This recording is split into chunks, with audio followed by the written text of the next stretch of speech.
I talk about the muse, the goddess, whose job it is to inspire artists, right? In Greek mythology, that's what the muses were. That's a way of describing this underground river that flows in us. From some divine source, we're each called upon to do our thing, whatever it is. If we do it, we save ourselves. And if we don't, we damn ourselves. But again, nobody teaches you that. You don't get that in school.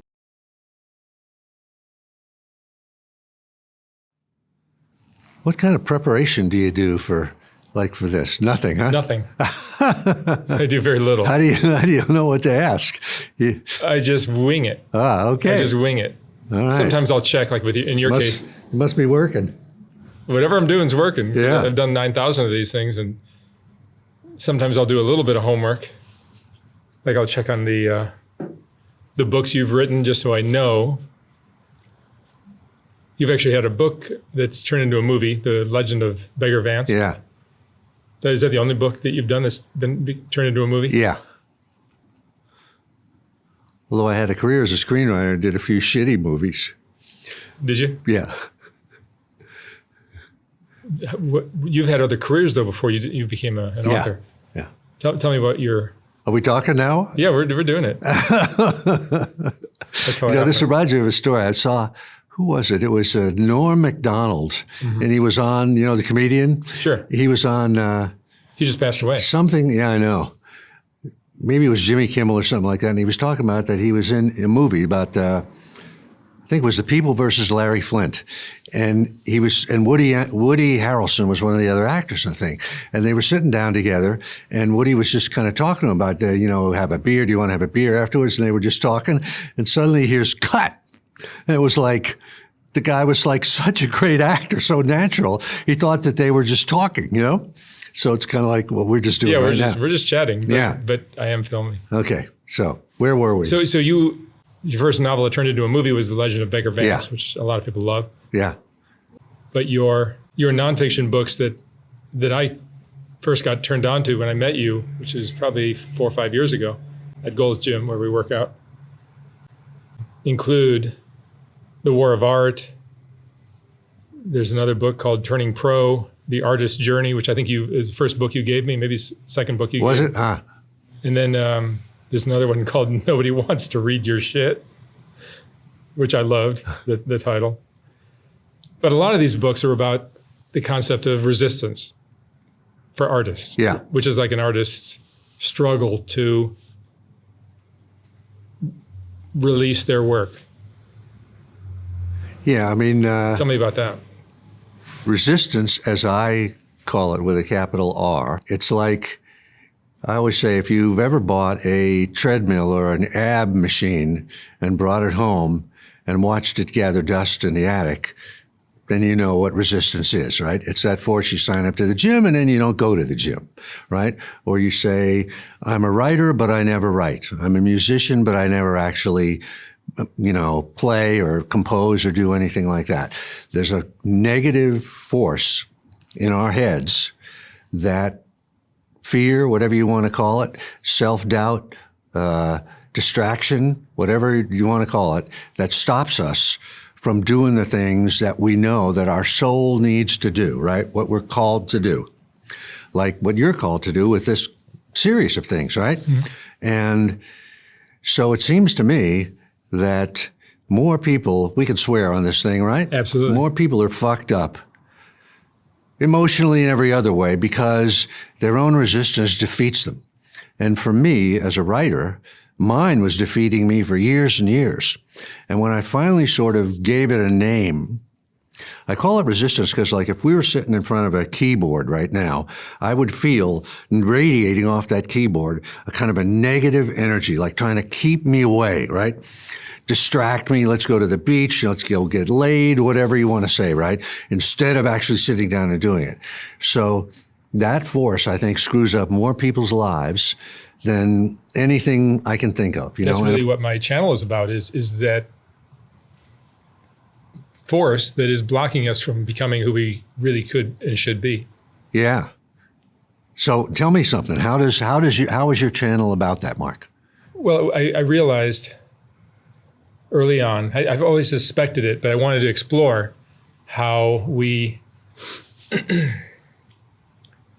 get in our own ways. We're our own worst enemies. And I just wanted to explore that further. And I found all these, around the same time that I wanted to explore this, I found that I had a studio down on Skid Row. This is when I was doing advertising work. And I was just photographing all these people that were on the, basically the bottom of the societal structure here in LA or in America. And I found these stories were just, I would photograph them. Initially I was just photographing them. I started out as a photographer. And I started doing these interviews with people in order to get the story. And I thought maybe I'd do the written word if I ever did another project like Created Equal, my first project. But I realized quickly that their recorded interviews were pretty interesting. Probably more interesting than the written word that I would come up with. So I started just doing more and more of these interviews. I'm making a very long story short. But did you find, like, if you're interviewing somebody that's on the street on Skid Row or is a prostitute or a drug addict or whatever, that there was some sort of force, what we're talking about, resistance inside them that kind of, that's why they're there, because they were been defeated by that force. Yeah, I think there's some kind of something that was created by their childhood in 10 times out of 10 that kept them down, kept them from realizing their dreams, kept them from doing anything in life that was worthwhile, which is why people pick up drugs. It's why they pick up the gang lifestyle. Yeah. Why a sex worker becomes a sex worker. Yeah. There's something that happened in their childhood that just kept them from becoming wildly successful. I would actually go farther than that, and I would say that we're born with this negative force. You think you're born with it? I think we're born with it. I don't think we need to. I think you could have the most idyllic childhood in the world, and people do, and still wind up, kind of spiraling down. I think it's, whether it comes from previous lives or whether it's just part of the fabric of reality, of being in a material body instead of living in the higher dimension of spiritual world, that this force of resistance, in my opinion, is just kind of part of, it's like gravity to me. It's an objective force of nature that exists, in my opinion. Do you think it's a fear of success? That's definitely part of it. That's one category of like 100 of things, definitely. Right. For me, that was a huge one and still is. But there are certain artists that you could name who seem to have none of these blocks. True. At least on the surface. On the surface, I don't know looks Elton like John's entire story, but if you look at Elton John's music in the early 70s, that was magic that he and Bernie Taupin were creating. Absolute, just magic. But I wonder, what journey did he take to get to that point? See, I don't know Elton John's whole story. Yeah, I don't know either. Or Bernie Taupin's, but I actually had dinner with Bernie Taupin and his wife once, and this is before this project, and I didn't think to ask him. Yeah. But if I had another chance, if I ever do that again, I'll ask him, because I think that's the most fascinating part of everyone's story. Yeah, I agree with you. I mean, if you think about other people who had great success young, like the Beatles, the Rolling Stones, Bob Dylan or something, what little I know about their childhoods, they were pretty rough and ragged childhoods, They were definitely, it took them a while they had to overcome something. I think we all probably do. Yeah. And if I sat down with Elton John or Bernie Taupin, I'm sure they would have the same similar story. Like you say, that's the most interesting part. But somehow they got all those obstacles out of the way. Yeah. And created just the most beautiful music ever. Yeah. And I'm sure it's the same with any musician, artist, writer, director, doctor, lawyer, everything. We've all got some story, which is why these stories resonate with so many people.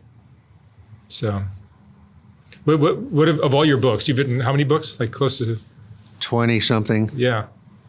Which of these books is your favorite? It's a book that not too many people have heard of called Tides of War. Tides of War. Which is set in the Peloponnesian War, the war between Athens and Sparta around 400 BC. And I just sort of, I love it because it's a big, thick, really ambitious book with characters that are ambiguous and have, are not 100% like the book of mine that's the most successful historical novel is Gates of Fire, that was about the 300 Spartans at the Thermopylae, the famous last stand of, the Greeks against the Persians. And that was a real simple story, clean heroes, obvious bad guys, bravery, courage, blah, blah, blah. But this other book, Tides of War, is a lot more ambiguous and characters with flaws and all kinds of things like that. So that's the one I like the most. What is your fascination with war? Because I heard an interview with you did with Lex Friedman, where you explained to Lex that you are not really so fascinated with war as much as you are the human, what we just talked about, this resistance. Yeah. And it's almost like war is a analogy for that. Exactly. I'm not a warrior. I'm not a former Navy SEAL or anything like that. But I do believe that life is a battle, like what we're talking about, between us and this negative force and the other negative forces that are always, trying to hold us down and distract us and fuck us up. And that every day, just like you and me go to the gym at the crack of dawn together. Every day. What's that all about? For me, it's to sort of establish something at the start of the day, a kind of a beachhead into the day where we accomplish something, We go in there, we don't want to be there. It hurts. It's a pain in the ass. There's not a single day that it feels like, I feel like working out. Let's go work out. Right. It never happens, Never. right? Have to crawl out of bed, whip yourself to get there. But that's, to me, sort of establishing a little success at the start of the day. So when I go home and actually sit down at the keyboard, I feel like, okay, I got a little bit of momentum going. I'm not jumping into the cold water, completely naked. Yeah. I was doing that for a while. I was jumping in February. I did it from October until March for one winter when I was at the lowest point of my battle back from my advertising career that kind of shrank because of technology and other forces. And then went through a divorce and other things that were my mom passing away. All these battles I was kind of climbing out of. I was going to the gym. I was running like crazy. I was jumping in my pool, which was in February. I took the temperature because it was so goddamn cold. It was in the low 40s. And I would swim to the bottom of my 11-foot deep pool, swim 5 laps, and jump out of there like a porpoise because it hurts so damn much. But I did that before I would come to the gym. And it really just made me invincible for the whole day because I knew I needed to be because there were these other outside forces that were just pulling me down. Yeah. Well, you were really smart to do that. You sink into depression really quickly. And that's where creative work has helped me tremendously to fight depression. Because if I have any weakness, it's going to be depression. I don't have anger issues. I don't have anxiety issues, but I do have a tendency to get depressed if I don't fight it. So that's why going to the gym, that's why working really hard at what I do creatively, almost like religiously every day, I just do it. I don't let anything get in the way, which is that resistance that you're talking about that wants to pull you back. Yeah.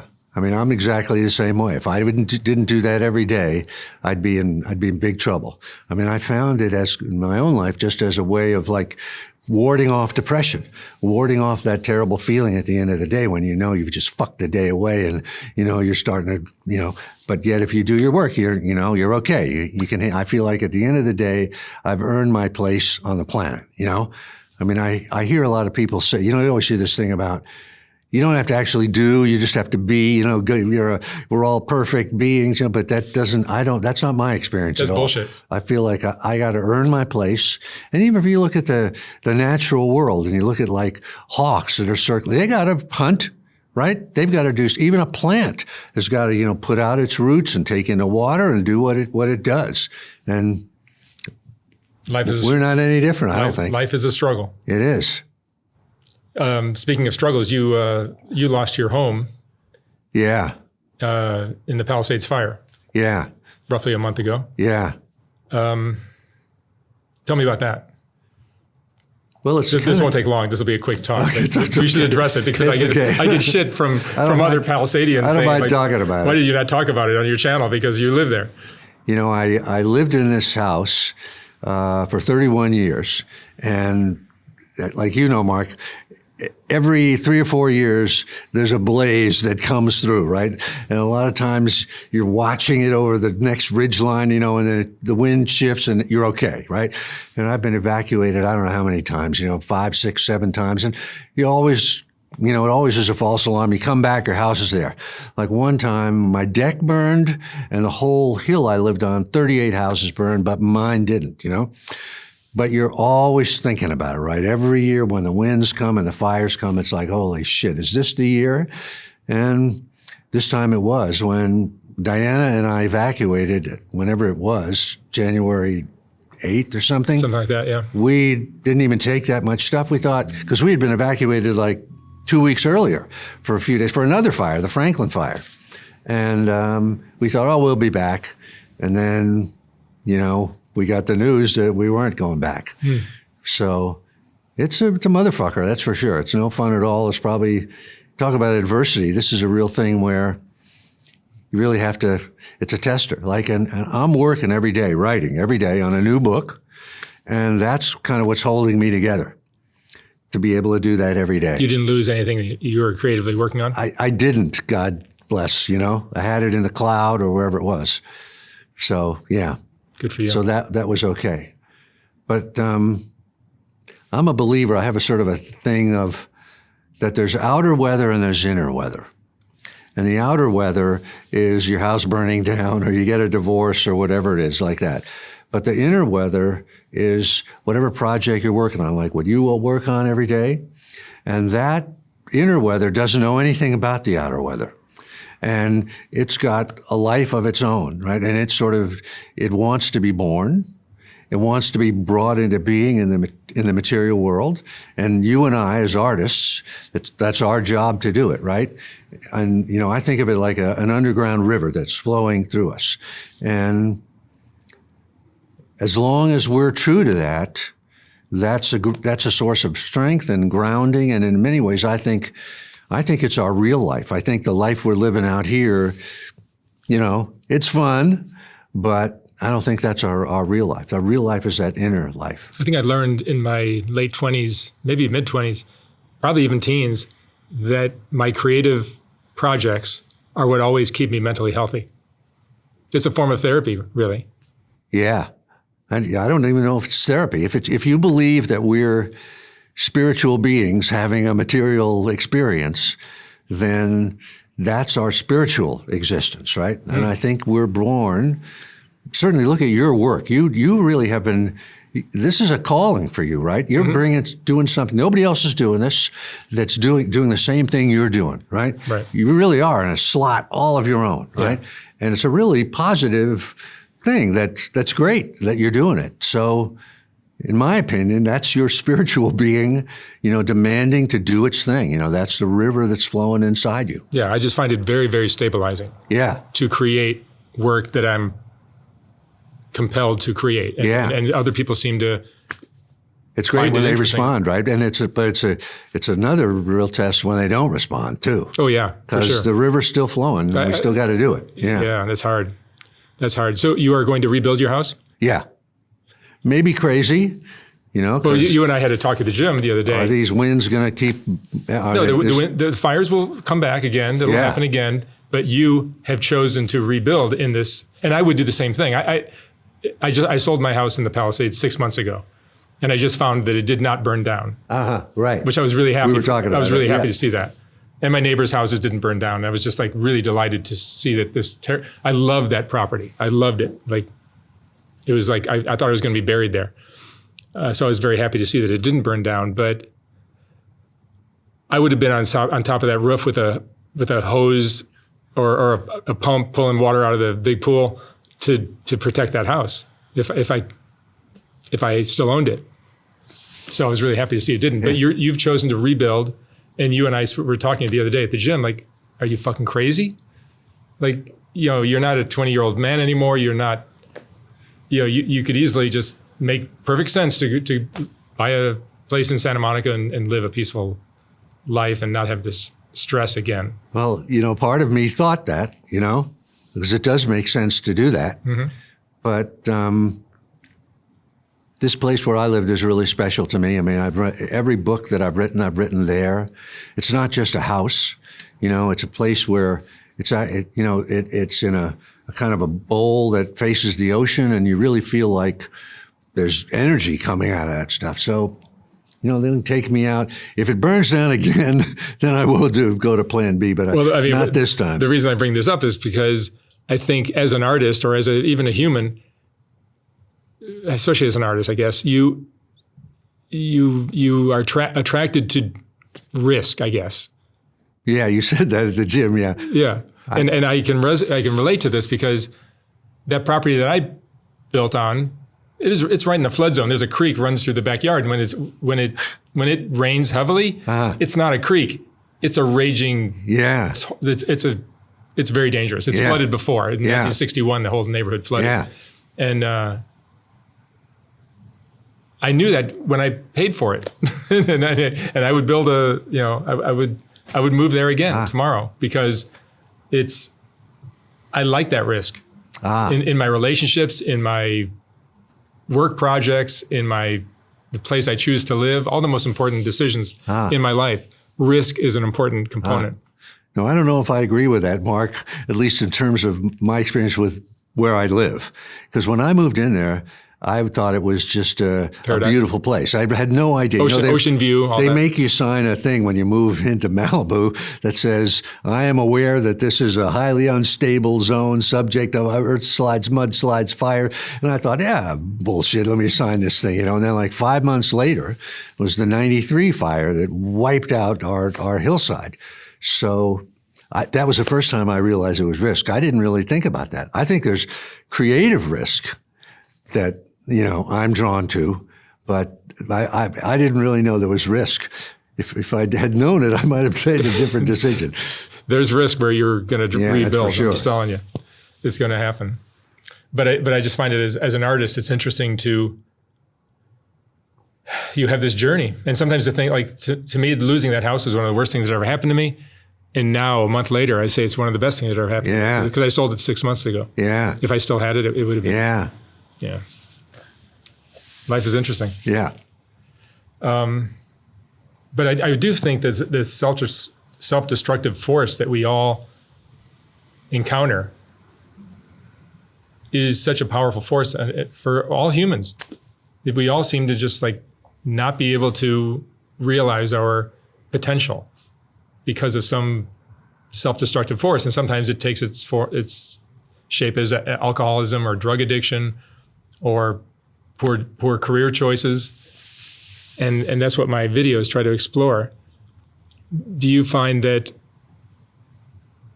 your friends and family and people are struggling with the same things? Oh, yeah. I mean, so many people that I can see. I mean, once you sort of start seeing the world through this lens, you see it everywhere, But I'm also going back to your work. It's a question of, do you have to hit bottom before you finally sort of turn it around? And I think you do. It's certainly been my experience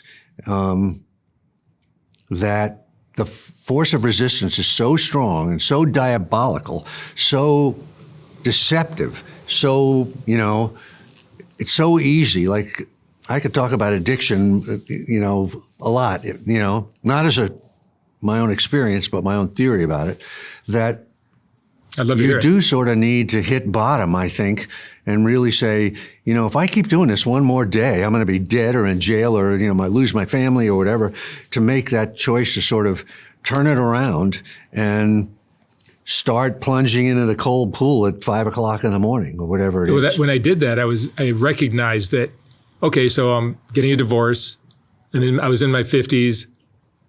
This is not, like most guys at this age start drinking, and it just spirals downward. And I've never done that kind of stuff, but I saw how the door was open for me to go in that direction. Mm-hmm. Yeah. And that's why I just did the opposite immediately. The second I realized that, I didn't have to think about it twice. Uh-huh. And I didn't have this project yet in my scope or in my mind. And I was just like, I'm just going to get in the best shape I've ever gotten into. And I did at that time. And I was just working out like a maniac and eating like as clean as I possibly could. And I was just relentless about it. But then I picked up this project, and that pulled a lot of my energy away from that. So I just couldn't do everything all day, every day. But in a good way. It was a substitute. Oh, it's a great substitute because it keeps me, I still go to the gym. I saw you this morning at 4:45 this morning. And we did it like we always do. But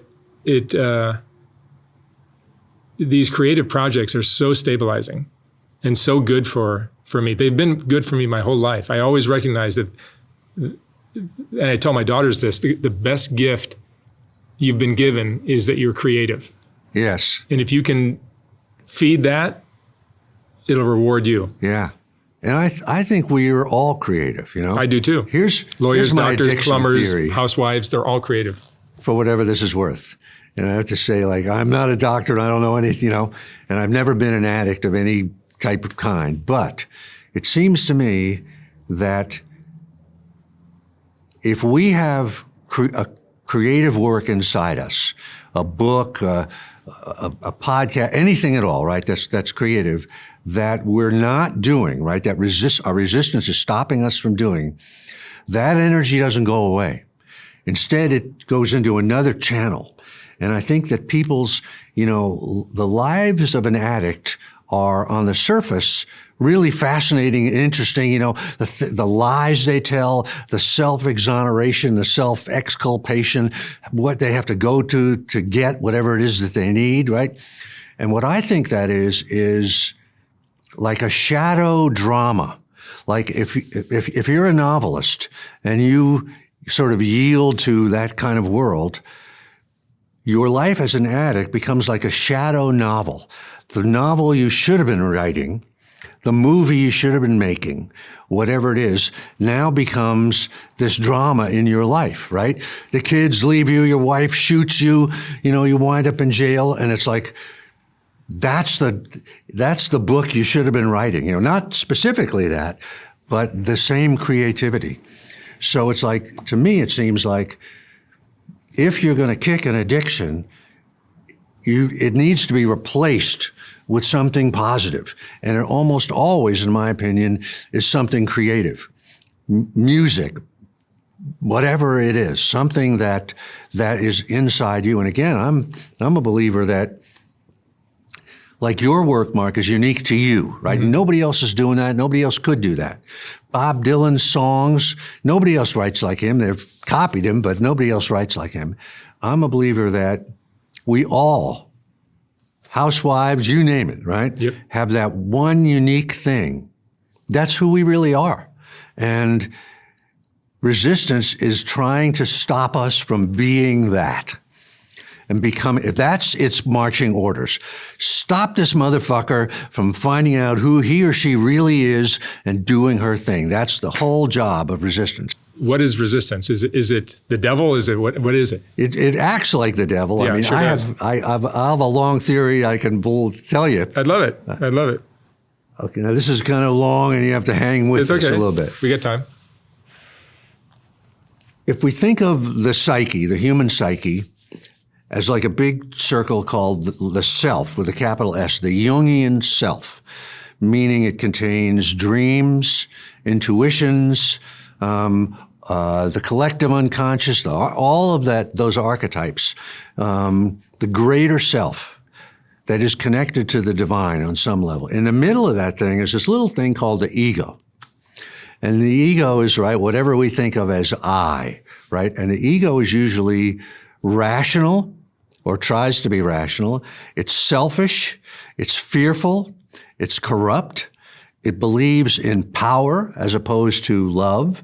In fact, you can see the people at the top of our society right now are so deep in that, ego thing that you can't imagine. In any event, when we operate normally, we operate out of the ego. That's what our whole society tells us to do, right? Be a success, marry so-and-so, achieve so-and-so, make money, et cetera, et cetera. And we're afraid we're competitive with other people, blah, blah, blah. And we believe that's the only thing there is, the ego. This is what it is. I. When we become artists, or we open ourselves up to making music or whatever it is, now we sort of tap in to the bigger self, intuition, dreams, inspiration, stuff that comes to you from another dimension of reality, right, that you can't explain. The muse, the goddess, whatever.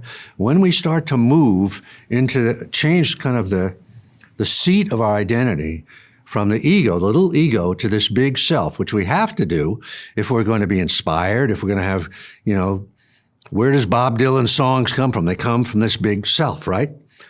When we start to move from the ego to the self, the ego doesn't like it because it's about to be put out of a job. And in my opinion, the ego creates this resistance to try to stop us from moving into that greater self of who we really are. And that's my theory. And so it throws up fear, self-doubt, distraction, all these other things to stop us. Is it low self-worth, or is it that, what is the core of it? I would say this goes, you can go back to the Garden of Eden. This is, I think, something from our soul, from birth, from way before birth, that when Adam and Eve first became kind of aware, they ate the fruit of the tree of knowledge, right? And they became aware that they were individuals and that they could, in essence, become like gods. They were not totally dependent on, everything that God was giving them in the garden, that they became a little bit like God themselves, able to be creative. And that was what cast them out of the garden, east of Eden, into the land of what is it? Nod, I think it is. Mm-hmm. I'm not exactly sure how this all correlates, but I think it goes back to that world. Like when God kicks them out of the Garden of Eden, he says, thorns, something like, this is out of the Bible, right? Something like, thorns and thistles shalt thou encounter now, and thou shalt eat thy bread in the sweat of thy face henceforth, which to me is work, what you and I do. In other words, God said, okay, you want the freedom to do this shit? Then it's going to be a grind, and you're going to have to fight it out every day. Here you had it all in the Garden of Eden when you were ignorant and dependent on the blessings that God, was bestowing on you. Now you've decided to become little gods yourselves. Now, from henceforth shalt thou eat thy bread in the sweat of thy face. For dust thou art, and unto dust thou shalt return. And that, in my opinion, that's resistance, or that's the world we inhabit, the world of having to work. I remember, like now I'm on a schedule where I have people scheduled every day, 7 days a week. I don't have time to be lazy or to slow down. But I remember when I was doing advertising, and I was doing a lot of creative work during my advertising career, there were days where I had the opportunity to not be so focused and driven. Okay, I don't have anything scheduled today. I don't have anything really to do. And I could back off and just go have lunch with somebody or fuck off. But I remember very often I would be like, let me just force myself to do something. I don't see anything that really inspires me. There's nothing that's driving me to really get off my ass and create, but I'm going to try anyway. And sometimes when I would do that, even though I had no motivation, I'd rather sit in the bed with a warm donut. But I'm here doing it, and I'm trying to make something happen, even though I don't feel it. And by going through that process, something would happen, and all of a sudden something magical just a little spark might happen. And next thing I know, I was creating something as profound and inspirational as ever. It came out of nowhere. It came out of the process of just getting off my ass and doing it. Yeah. Even though I didn't feel it. Yeah. And then it turns into something really beautiful and great and led to other stuff. And it would come out of nothing, it seemed. Yeah, I couldn't agree more. Now, what is that nothing? To me, that's a higher level of of reality. You know, if we're on the material plane, there's a spiritual plane above us. You know, like I'm a big believer in the muse, in the goddess of creativity. Like in the Greek mythology, the muses were the goddesses that would inspire artists. Like there was Terpsichore was the muse of dance, Calliope was the muse of music, so on and so forth. And to me, they were gods, right? They were on another level, not on our level. They were above us, right? So I think when you say, okay, let me just try, I don't even feel it right now, what you're really trying to do is go from here to here, right? To just travel up that little, and sort of, like for me, it's like you do say a prayer to the muse. It's like, I'm here, you know, give me something, you know, can you, and amazingly, the muse does give you something, you know? Yeah, very like often. you say, it comes out of, it's nothing on the material plane, but it's something very real on the spiritual plane. And to me, resistance is a force in the middle. It's right in between those. So as we're trying to reach up to that higher level, resistance is trying to stop us. And that's, so our job is to sort of somehow get through that, you know, whether it's just keep working, you know, and I'm sure I'd love to hear what you have to say about this, Mark. To me, it's kind of like, it's like diving into a cold pool. You have tremendous resistance to start, right? You walk around the edge, it's like, oh no, I'm not going to do it, No, right? I hated it. And then when you hit the water, it's like, oh fuck, what did I do this for? But after you've been in it for 30 seconds or so, it starts to become okay, you know? And you go, now you're, maybe not your pool, it might have been too cold. Yeah, that was too cold, yeah. But then you do start to get ideas and things start to flow, and you realize it's like plugging in a socket into a wall, right? All of a sudden you've got some juice, and that's everything. Yeah, it's an interest. So you're not really, you wouldn't consider yourself religious or spiritual. I am in this sense. I mean, I don't go to a church or anything like that. So am I. But I'm very religious in this sense, in the sense that I believe in greater power, greater forces, and that I'm sort of a humble servant of them trying to, you know, bring a few scraps off the table. I never feel like I am some great creator. God or whatever you want to call it, created all this stuff, and I'm just documenting it. Yeah. I've always just felt like I was just documenting how beautiful, like my early still life work where it was flowers or animals or creatures or whatever I was doing. I was just documenting what God created. Yeah. And now all I'm doing is documenting what God has created. Yeah. Yeah, I agree completely. That's all I've ever done. Yeah. That's all I'll ever do. But it's just, how did you grow up? Where did you grow up? I grew up in the suburbs of New York City. My dad used to commute into Manhattan on the train. And so the town I grew up in was Pleasantville. And, you know, it was just kind of an idyllic middle-class American existence. And how would you describe your childhood? Just kind of real normal, leave it to Beaver type of childhood. That's great. But it's sort of interesting. I'm working on a new novel right now of very much fiction about a child, or at least the beginning of it is about the childhood of the main character, and it is an unbelievably dark childhood. You know, like David Copperfield times 10. You know, and I'm wondering, where's this coming from? You know, I mean, because I think, although I can't explain it, I think in some way an American middle-class childhood is not such a great thing. And I can't, you know, it seems to go against conventionality to say, well, why? You had enough food on the table and got a good high school. But I think in a way, even an idyllic sort of childhood is a kind of a hell. Although I can't quite say why. There's a lot of very dark stuff that happens in the middle of Iowa and Kansas. And I'm not even talking about like being abused, none of that, nothing like that for me. Mm-hmm. But somehow just, I don't know what. I don't know. But I think there's some dark shit there, you know, that you got to work out. Yeah, we all do. Yeah. We all do. I've known people who seem to have perfect lives and they've got great parents and everything was perfect in their lives.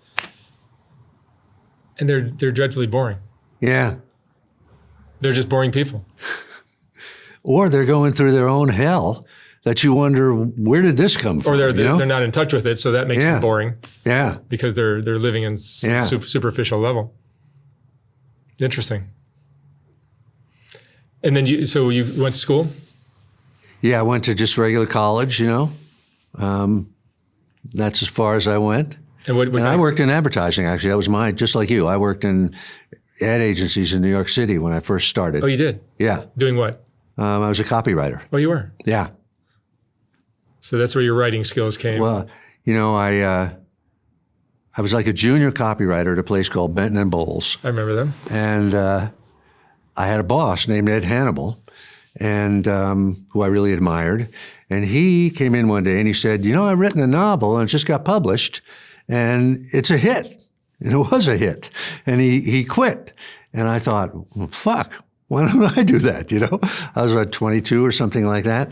And so I tried to write a novel. And after that, and it was I had no business doing it. It was way beyond me. And I sort of crashed and burned, kind of like you, lost a marriage, lost everything, wound up on the road living in the back of my Chevy van for years. And over like a period of, I don't know, 10 or 12 years, I wrote 2 other novels, all terrible, or at least never at the point of being publication worthy.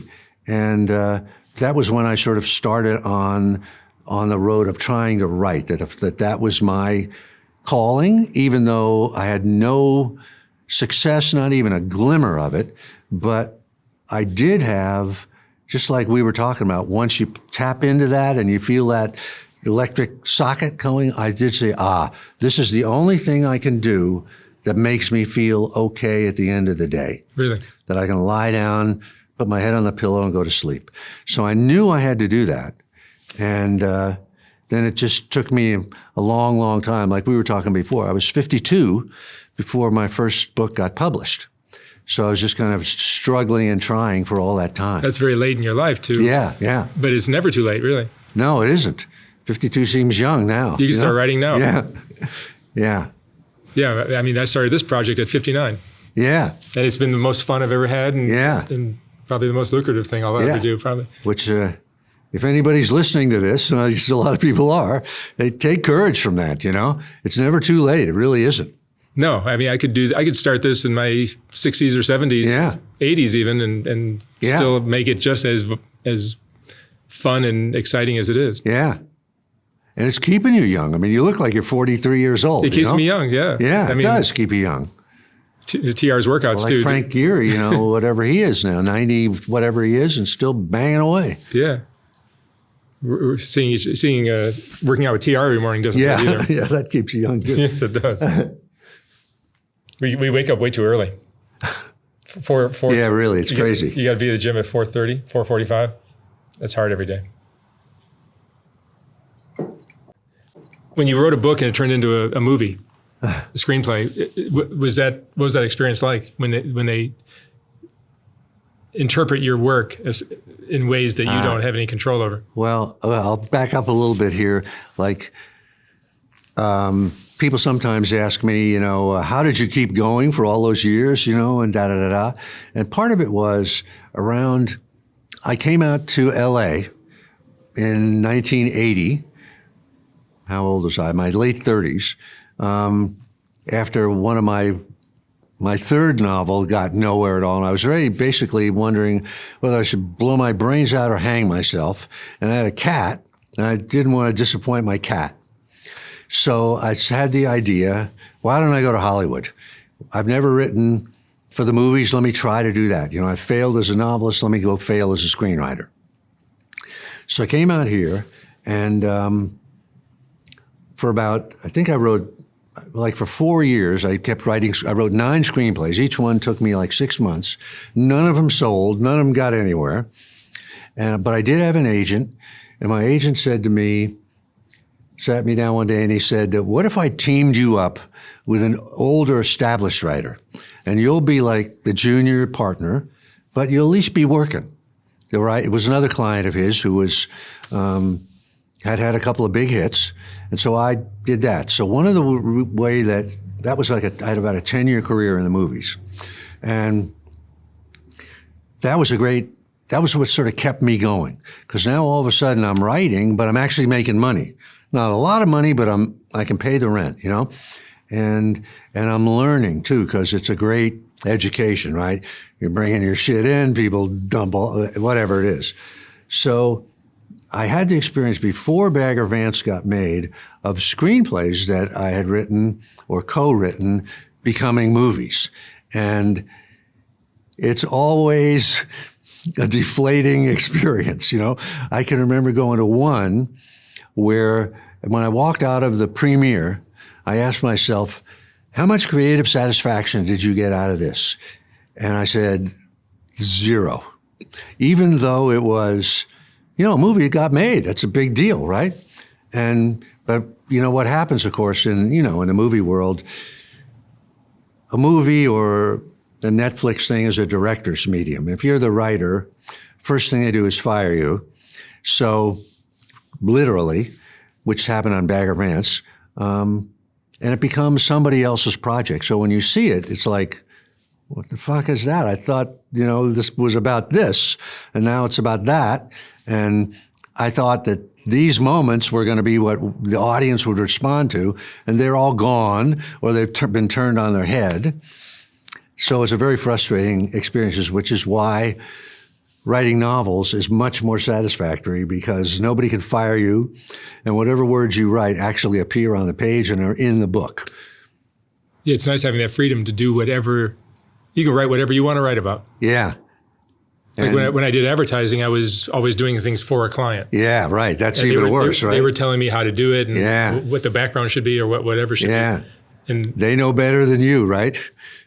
Yeah, it was very difficult at the end for me. Yeah, me too as hell. And the freedom I have now is, I can't imagine anything matching this. Yeah, I'm sure you're like me. If you went back to that for like 1 minute, you would feel. I got offered a Coca-Cola string tighten.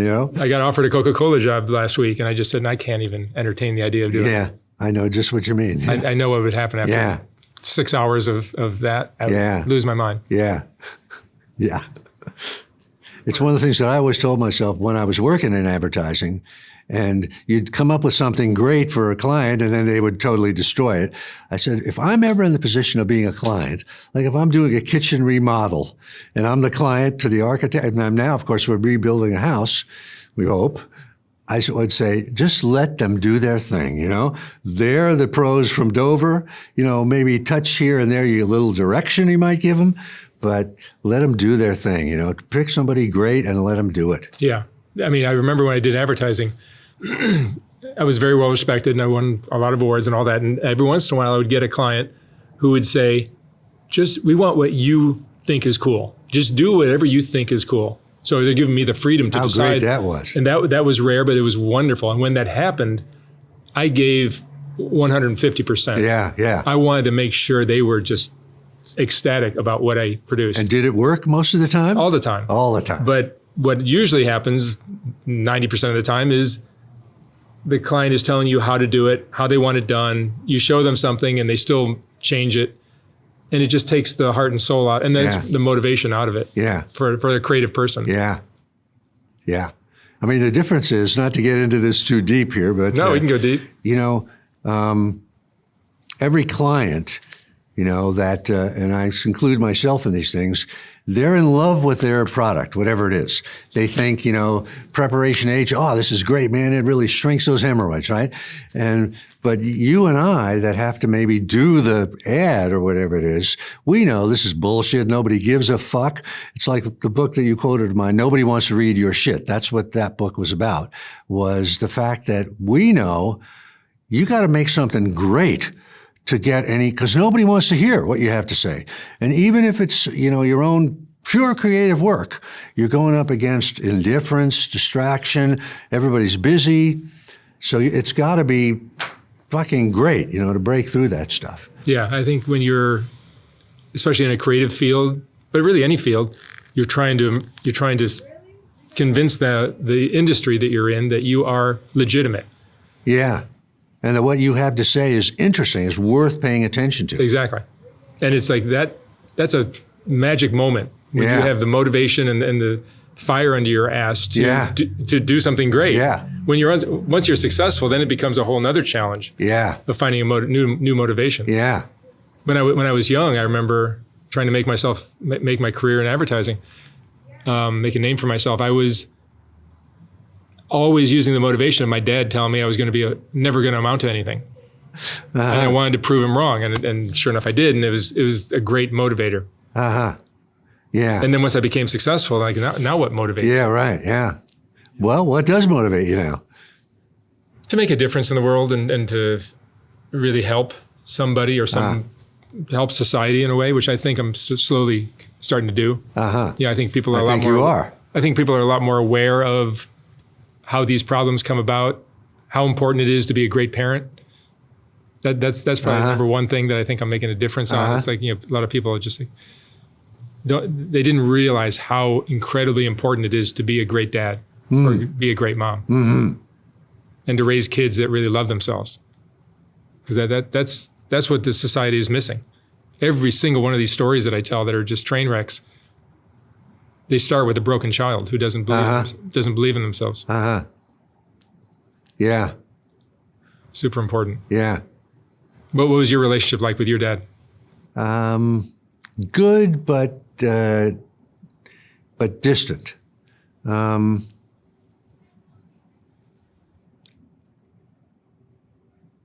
I think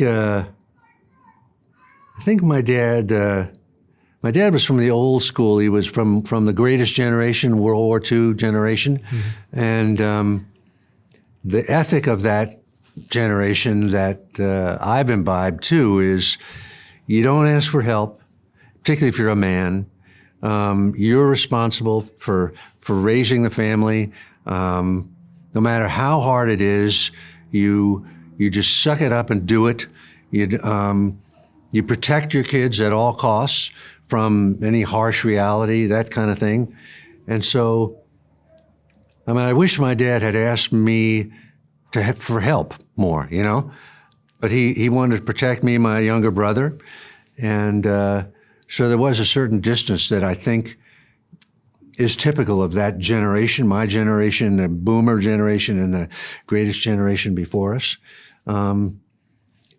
The good part was I really admired and respected my dad, that he was an honorable man who did what had to be done, whatever the cost was to himself. And he died young, unfortunately. He died at 65. Like, wow. And I wish that I had known more of what I know. You're not going to know when you're 15, but if you could, I wish I had been able to help him a little bit, because he should have had another 20 years after that he didn't. And I really miss him. I wish I could talk to him now and ask him questions now, because Sure. a lot, things that he wouldn't talk about, the war, that kind of stuff. And also, he never got a chance to see me succeed. Like, by the time he died, I was still lost in space, living in my truck. And I know that when he thought of me, he thought of my poor fucked up son, Steve. I hope he comes out of this. He didn't understand what it was. I didn't either. So he never got to see that. And that's a real regret. But what are you going to do? Yeah, that's life. Yeah. Yeah. Regrets are always a bitch. Yeah. They're more painful Yeah. than anything else. Yeah. What would you say is your biggest regret? A great question. I had I've only been married once. My first wife as a real young person, and I sort of fucked that up big time, and really, robbed her of having, like a lifetime marriage with me, and so that's a big regret of mine. Although I was visiting my ex-wife, her name is Leslie. She wound up living in Hawaii, and I went to visit her like 20 years. This was 20 years ago, 20 years after we broke up, something like that. And she was single, she'd had kids, but she was single now. And I said to her, I hope that your experience with me didn't turn you off men or turn you off the idea of marriage. And she laughed. She said, oh, no. She said, like, this year, 4 guys have asked me to marry them. I said yes to all of them, and they all backed out. So. Yeah, it's funny how in life, things that we think we want, or things that are so important to us, in time turn into something. Oh my God! So I dodged a bullet by missing that, or vice versa. Things that you wanted so much and got end up becoming something you really wish you had. It's weird, isn't it? We were talking about that earlier, Mark. Yeah. I wonder why that is. It does seem to be a kind of a law of nature, you know? Yeah, I mean, it's like we were talking about before about hitting bottom. Do you need to hit bottom before you kind of turn around? And I do think you do. Well, see, my bottom wasn't very low then, because my bottom was never that low. But I do agree that. Well, maybe it was on some another kind of level of reality. Yeah, I definitely saw where I was headed if I didn't straighten out. Yeah, you kind of looked over the abyss and said, I better not go down. It scared the shit out of me, yeah. Yeah. So that's a case of like the worst thing that you think would happen to you turning out to be the best in the end. Yeah. You're an only child? No, I have a younger brother. You have a younger brother? What did he do? What did he do? Mm-hmm. He was a teacher originally. This is a classic of fuck up of the American system. My brother is a great, empathetic, warm guy, you know, not like me. And no, you're one of the kindest, nicest people I know. He was an elementary school teacher, a male elementary school teacher. Exactly what you need, right? So it's not always women teaching little kids, but the system was so screwed up here. Like I remember he told me over a summer, between one year and another, he didn't know if he'd have a job. You know, it was only like in September, we had the funding, you got a job. So finally, he said, when he had kids, he said, I can't do this. I got to make a living. So he became a sales guy for high-end medical stuff, you know. And he's retired now, and he's a great guy, lives in Northern California, and is kind of really sort of the warm, beating heart of the family. That's great. You're pretty warm, and you're a very warm, kind person. I know. You always said that to me, Mike. I don't feel that way. I feel sort of a bit like you, like the driven kind of a person, you know, that sometimes there'll be affection or whatever, and, you know, reaching out to me from somewhere, and I'll go, I got to get to work. I can't do that. Oh, yeah, that's me. So, yeah. But I am kind and nice to people around me. Yeah. As are you. You're very, very warm and gracious. What are you proudest of in your life? I think just that I've survived through the stuff that I've, you know, gone through, you know.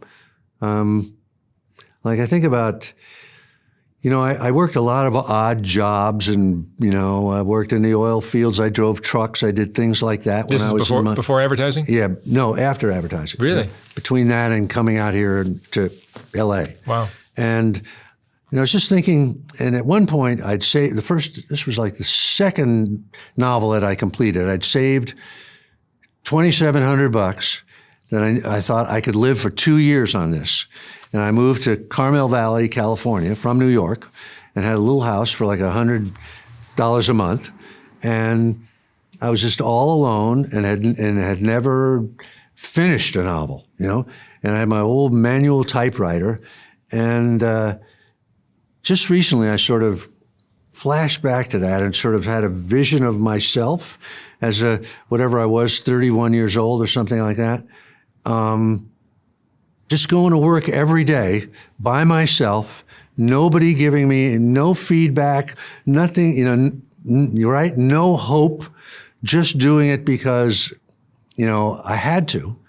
And I thought, that kid was pretty good to do that, you know, that I didn't give in to any of the distractions or any of the other things you know, and I finished that book and it never went anywhere, you know? Do you feel like you muscled your way into becoming a great writer? Well, I don't know if I'm a great writer, but I muscled my way into being a writer.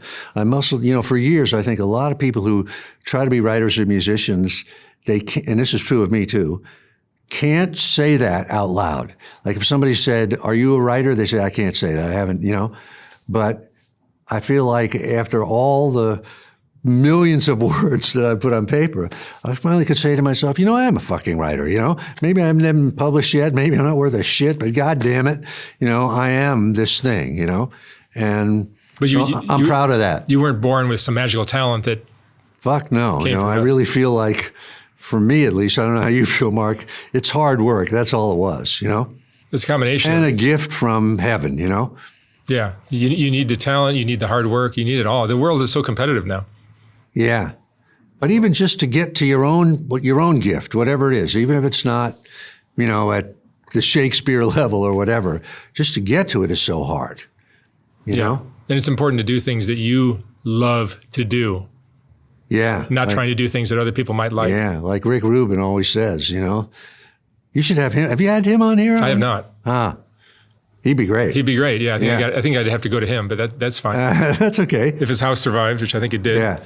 But he's definitely a believer, like when he gets in the studio with a band or something, don't try to make a hit.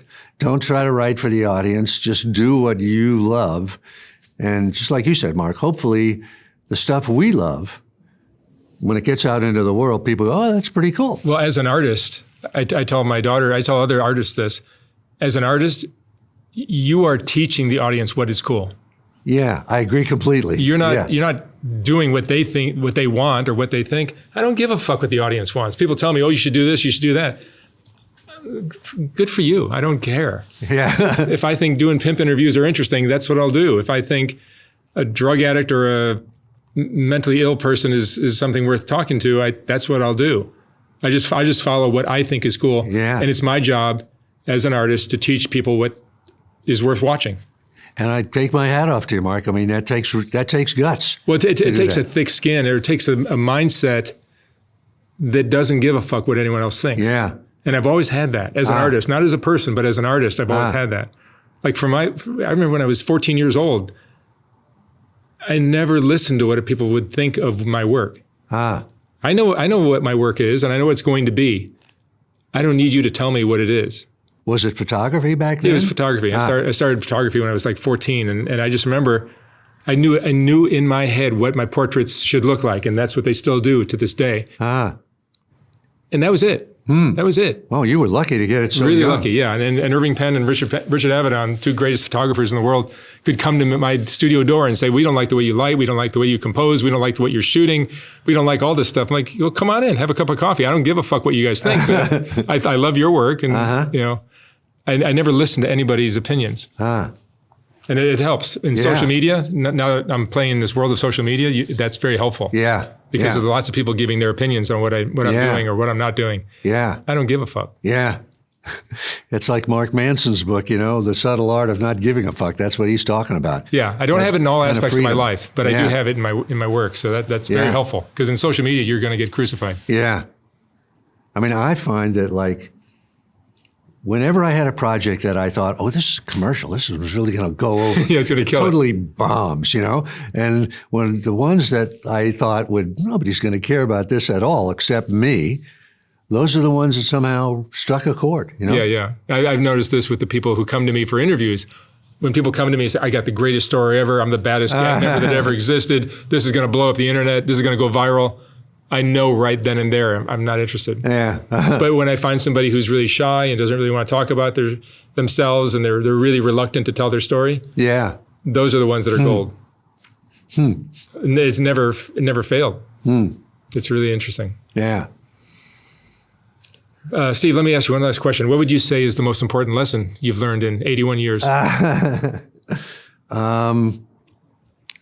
saw Anthony Hopkins.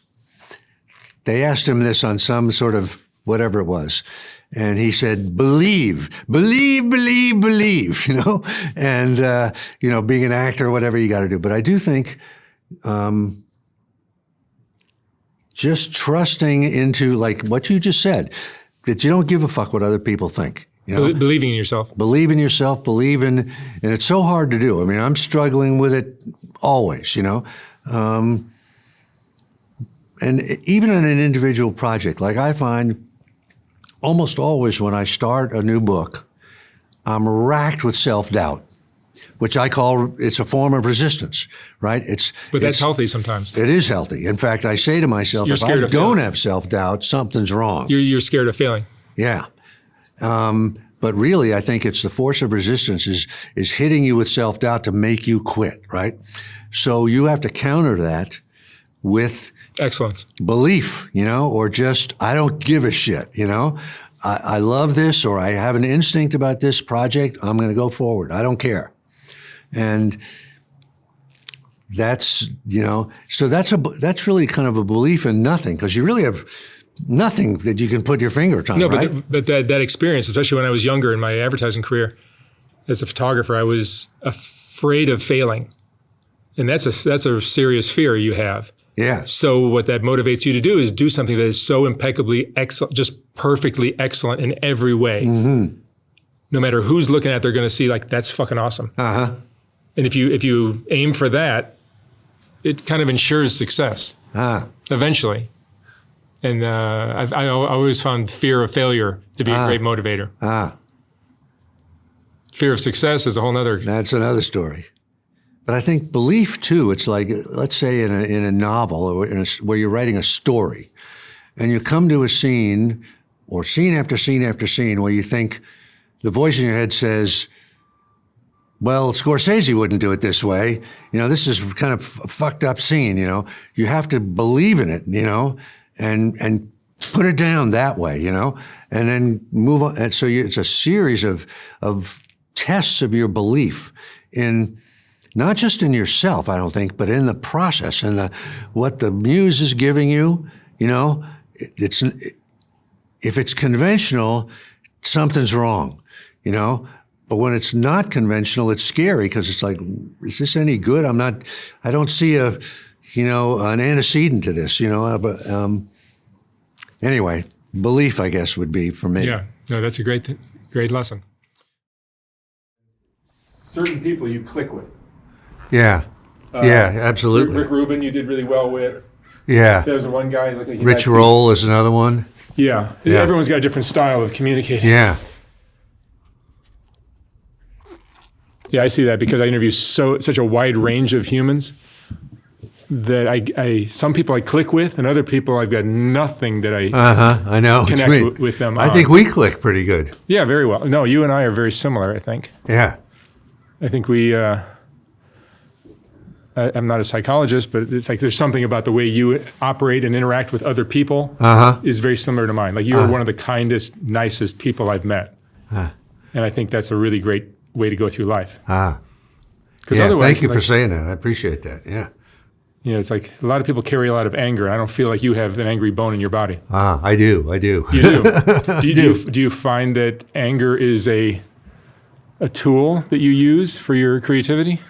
I think I do, even though I don't deliberately do it. But I've never really thought about it, but in some way I know it drives me, I think it's an important part. Like for me, my childhood, I had a mom that loved me no matter what I did. My joke is I would go to the bathroom and I wouldn't flush the toilet and she would come out, oh my God, that's so beautiful. It's like everything I did. Well, your mom did that too, huh? Yeah. No, it's a joke. But she just approved of everything I did, whether it was great or not. And that just gives you the belief in yourself, the self-confidence to think like, wow, what I do is worthy and it's great. But that alone will leave you as some delusional artist or creator that produces a bunch of crap and it really doesn't resonate. Yeah. It doesn't resonate with the world. Whereas my father was much more, you're never going to amount to anything. much more. I mean, he loved me. Don't get me wrong. My dad loved me, but he was always to me and my sister, just always like nothing was ever good enough. So I think that's a really healthy combination. We talked about this a few weeks ago when we were here. That I think that's a great combination because it instills this like, I want to prove him wrong, which is the anger. I remember that my sister and I have talked about this, like that motherfucker, he didn't think anything we did was good enough, and we're going to prove him wrong. We could have easily taken another route and say, he's right, we're fuck-ups. And we're going to lose ourselves in What, drugs. what does your sister do? Where She's a is dentist. She's a dentist in Chicago. Wow. Huh.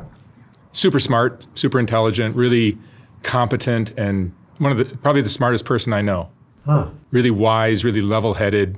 Younger than you, or 5 years older. Wow. But she's one of my favorite people. Just that's amazing. great to have that. Yeah, she's awesome. I always looked up to her. And the honest truth is she's female, and she was 5 years older. She got through high school in 3 years. She got through college in 3 years. She's like super, just amazing at everything she did. And I was like kind of slow to mature. So there was a 5-year age gap, but really more like a 10-year maturity gap. So we never really connected. But I was a little brother, and I was just somebody fun to fuck around with. I guess. But I think that anger that we got from our father motivated us to prove him wrong. I think my anger is, I'm thinking about this as we're talking. Like, my dad was sort of the black sheep of the family. Like everybody else in the family, he had 2 older brothers who went to Harvard, twin brothers, and other people in the family all kind of succeeded financially early and well. And my dad was like a troubled guy, never quite get it together. And I think my anger is sort of, I want to prove to these motherfuckers in my family that you're not a fuck up. That our family, including my dad, is okay, And I never really thought about that, but I think that's my sort of anger channeled correctly or in the right direction is an amazing. It's like high octane fuel. Yeah. It's the best fuel. I mean, like sometimes I feel like I'm not so angry anymore. Like my dad and I get along great now. Yeah. I've proven myself, and he just thinks I'm the greatest. But I sometimes wish that I had something like that to motivate me to really. But I work 7 days a week. I'm constantly here working. Yeah. So I have something. I mean, you talk about the muse a lot in your creativity. Yeah, which is the opposite side of anger. That's love and pure creativity. Yeah. Yeah, that comes more like from the mother side, perhaps, or something. That's a good question. I mean, it's female for sure. For sure. Yeah. Yeah, I've had women in my life that motivate me like that in a similar way. And that's a very powerful force as well. Yeah. It's funny, I haven't had women like that in my life as a general rule. Those are the only women that I have time for. Those are the only women that I'll have time for, is somebody who really just like inspires me and motivates me and just makes me like insane. Yeah, I've kind of had it the other way a lot of times. The fear is also an important element. The fear of failure, and also the fear of success. That's such an interesting topic because, like with my sister and I think there was a fear of failure that was in play, where we were motivated to prove him wrong. My sister was more an academic, and I was more like whatever you call it. I mean, I survived nicely, but I wasn't a book. I didn't get straight A's in school like she did. But I think with a lot of people, there's a fear of success. Yeah, that's definitely a thing with me. Really. Really, absolutely. And I'm not really sure why, but I think it goes deep in all of us. There's that famous Marianne Williamson quote about I wish I could remember it, but the gist of it is, what we're really afraid of is not that we're going to fail, but that we are more gifted and have more abilities, and can shine much more than we think. And of course, it's true. I mean, for everybody, I love Marianne Williamson. She's pretty cool. That book and another book on the Course of Miracles. Course of Miracles. Those 2 books really changed everything about my life. Because I always claim I'm not a religious person, but those 2 books, especially the book I read on the Course of Miracles, there were things about it that just why shall I not see myself as worthy of gigantic success, which I had in my advertising career, or the woman that I dream about, like somebody beyond my even wildest expectations. You just start believing that you're worthy of that, and that becomes like And that book, A Course in Miracles, made you make that. Yeah. I mean, it's twist? I'm not religious, but it's like, God loves all of us, and He wants us all to thrive and succeed and be happy and all that. And we seem to get in our own way and not believe that we're worthy. Yeah. I see that with all my interviews. That's why I'm doing this channel. Yeah. That's why I do these talks with these people who are not believers in themselves. Yeah.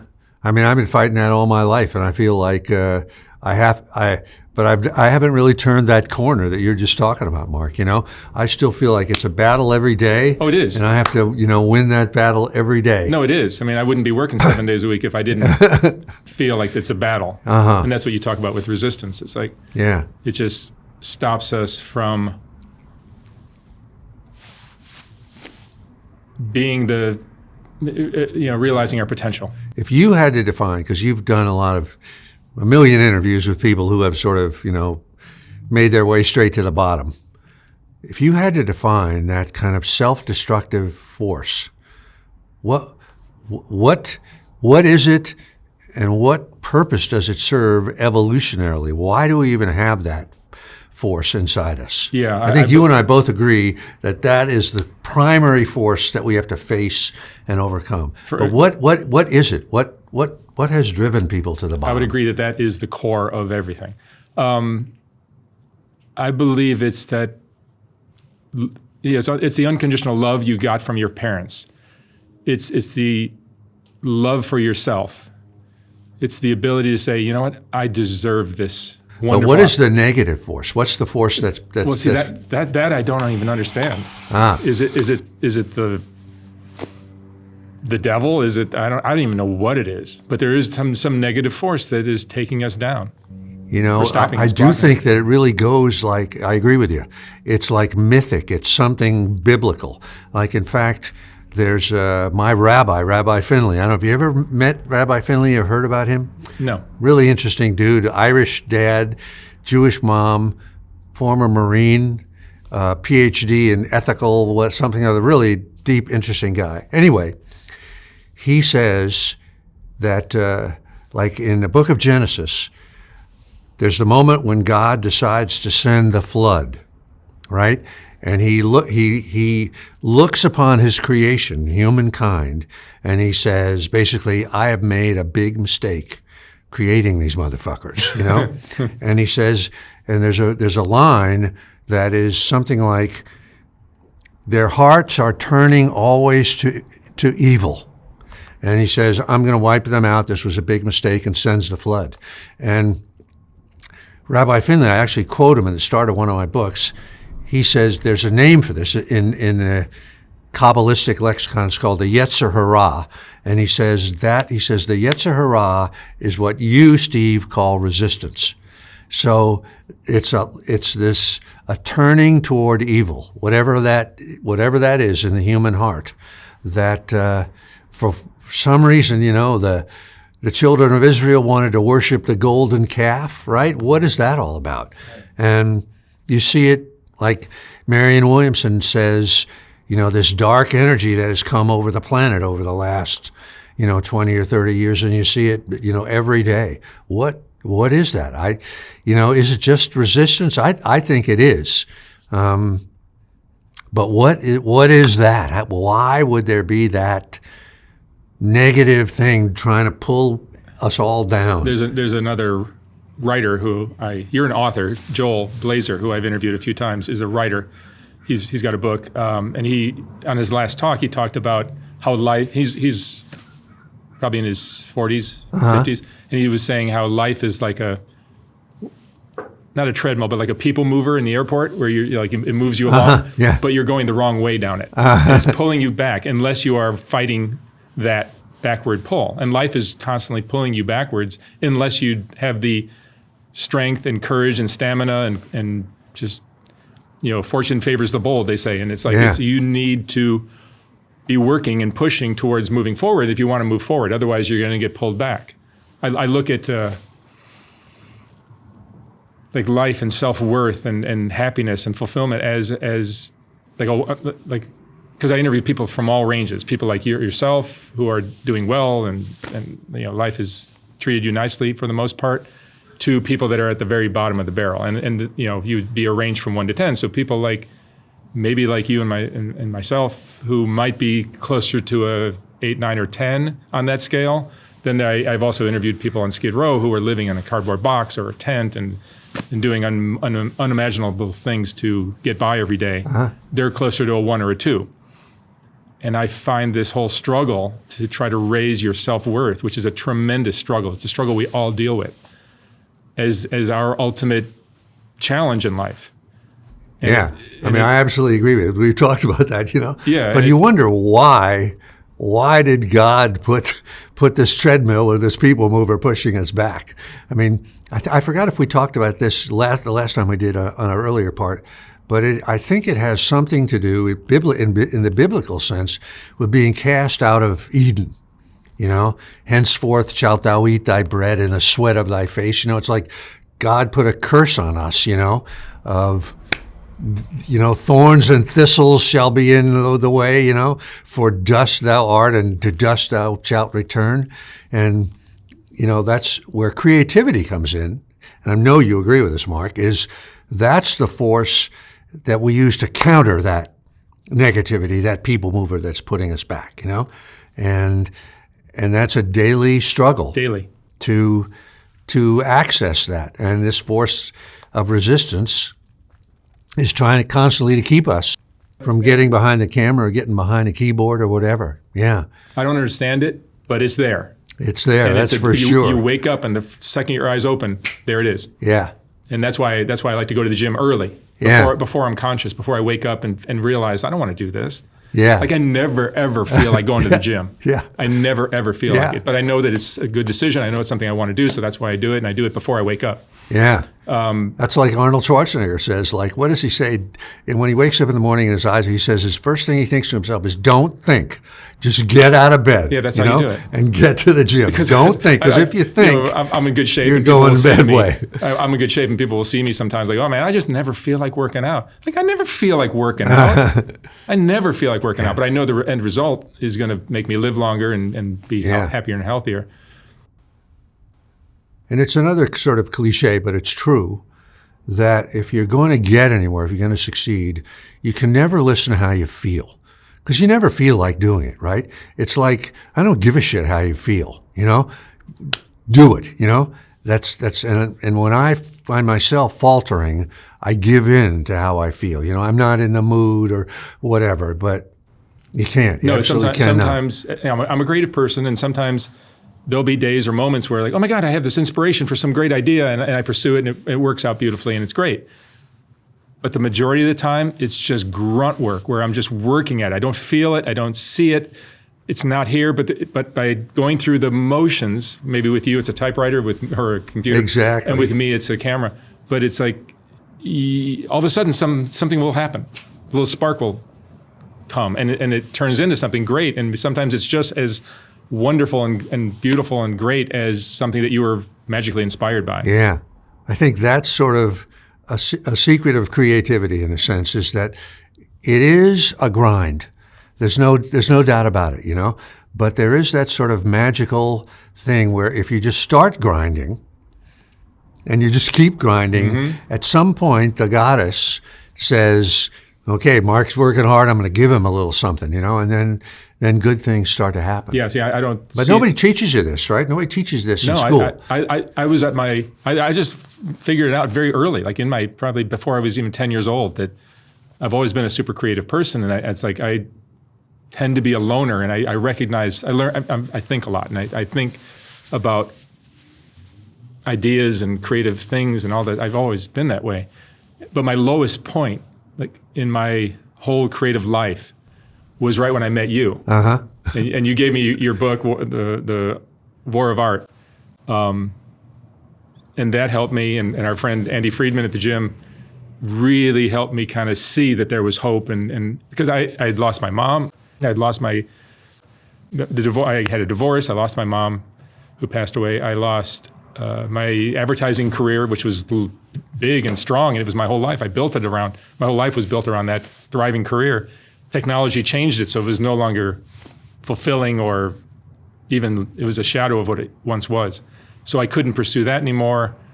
And then because of the financial situation that I found myself in, I had to sell the house that I was in love with, and it was just like everything fell apart. Everything fell apart in my life, and my life was a mess. And I wasn't a creative person anymore. I was no longer creating. And Was there a moment, Mark? Was there some moment where you had a kind of a flash, or that you turned around? With me, what happened was I had to sell the house, and the house was worth a lot of money. So I was thinking, I worked with a company, and we built a spec house on that property and sold it for a lot of money. And that was my goal. That was my plan, to just build this house. And that was going to take a few years, 3-4 years to build. And I just figured I would, how am I going to occupy 3 years of my life? I was working out like a maniac to keep myself mentally insane, mentally stable. But I've always been a creative person. I was like, what would I do for 3 or 4 years if I just had nothing, like no reason to make money. It wasn't about money. It wasn't about anything. It was just like, what do I love to do? And I used to have when I was doing advertising, I had a second studio down on Skid Row where I would do portraits. And I always remembered I really enjoyed doing that. There was something about that was just really kind of captivating for me. I've always been fascinated with these kind of people. And I got another studio on Skid Row, and I started doing these portraits along with interviews. And what do you do with a video? What do you do with it? So I put it up on YouTube, and I expected to have 15 subscribers, 15 twisted, dark, demented subscribers, and it turned into much more than that. And I enjoy the hell out of it, and I still do today, 6 years later. And that was my darkest point, but it was like you build, and my self-worth was at its lowest point. And like I was saying earlier, if you look at self-worth on a scale from 1 to 10, you do things that are esteem building. Like you pursue a creative pursuit that maybe becomes lucrative, or maybe becomes well-respected, or maybe you do kind deeds for people that make you feel good about yourself, or maybe you serve, you become a lawyer, or a doctor, or a nurse, or a teacher, or a fireman, or whatever, cop, anything. And you do things that are helping the society, helping the world, and that builds your self-worth, hopefully, so that you can end up with a more fulfilling life, a better partner, a better career, a better life, a better place of living. What was your darkest point? Oh man, there was so many. It's hard to tell. I lived in the back of my van for years. At what age? I was. At what age? Like from 23, 24 till my early 30s. This was before or after your advertising career? After. After. I didn't have much of an advertising career. I just was in it for a little bit. But where I was just sort of struggling I thought I wanted to be a writer, but I had no real self-belief at all. And I had written various things, and I kept writing various things, and they never got any good response. And even when I looked at them, I thought they were terrible, But from time to time in this period, I would sort of try to go straight. I actually went back to advertising a couple of times to save money, and finally I saved enough money that I could take a couple of years and actually finish a book, which I had never done before. But that never sold. I did that, and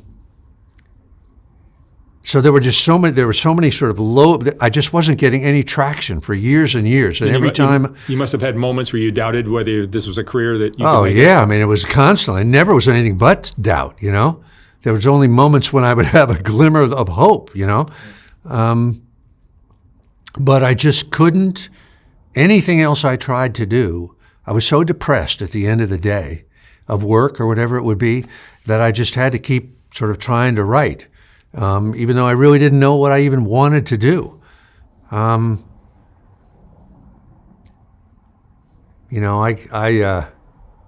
have a whole big theory on this thing, but let's hear it. I believe that we exist on two levels, and the material level is obviously our life, our work. Getting food on the table, all that sort of stuff. But that's not, in my opinion, our real life. Our real life is our creative life inside, which I would call like for you, Mark, the thing you're doing right now, the interviews you're doing, that's kind of an underground river for you, right? That flows and that has a life of its own, right? It's beyond you. You're just a vehicle. I'm just a conduit. It's absolutely alive. And I think all of us have that. And for me, it was writing. Even though I didn't know what I wanted to write or how to write, and I wasn't any good at it. But I think that river is flowing inside us. And this is sort of apropos of some of the Skid Row people that you talk about. I think if we don't allow that river to flow, in other words, if we don't sit down every day and do our fucking work, whatever it is, the river doesn't go away. It turns into a malignant channel. It turns into addiction. It turns into abuse of ourselves or abuse of others, or just depression, alienation, all of the modern it turns ills, into a rancid right? pond. Yeah. And the more we stay away from that and we don't follow that river, the worse it gets. It starts off as just sort of vice, and then it becomes crime, and then ultimately it becomes death. So, but nobody teaches you that, No, there's no You class don't on hear it. that in school. Never. And in fact, everything that's kind of out there in the world would tell you that what I just said is bullshit. That you're just making this up. It's just kind of self-aggrandizing, whatever it is, But it's absolutely true.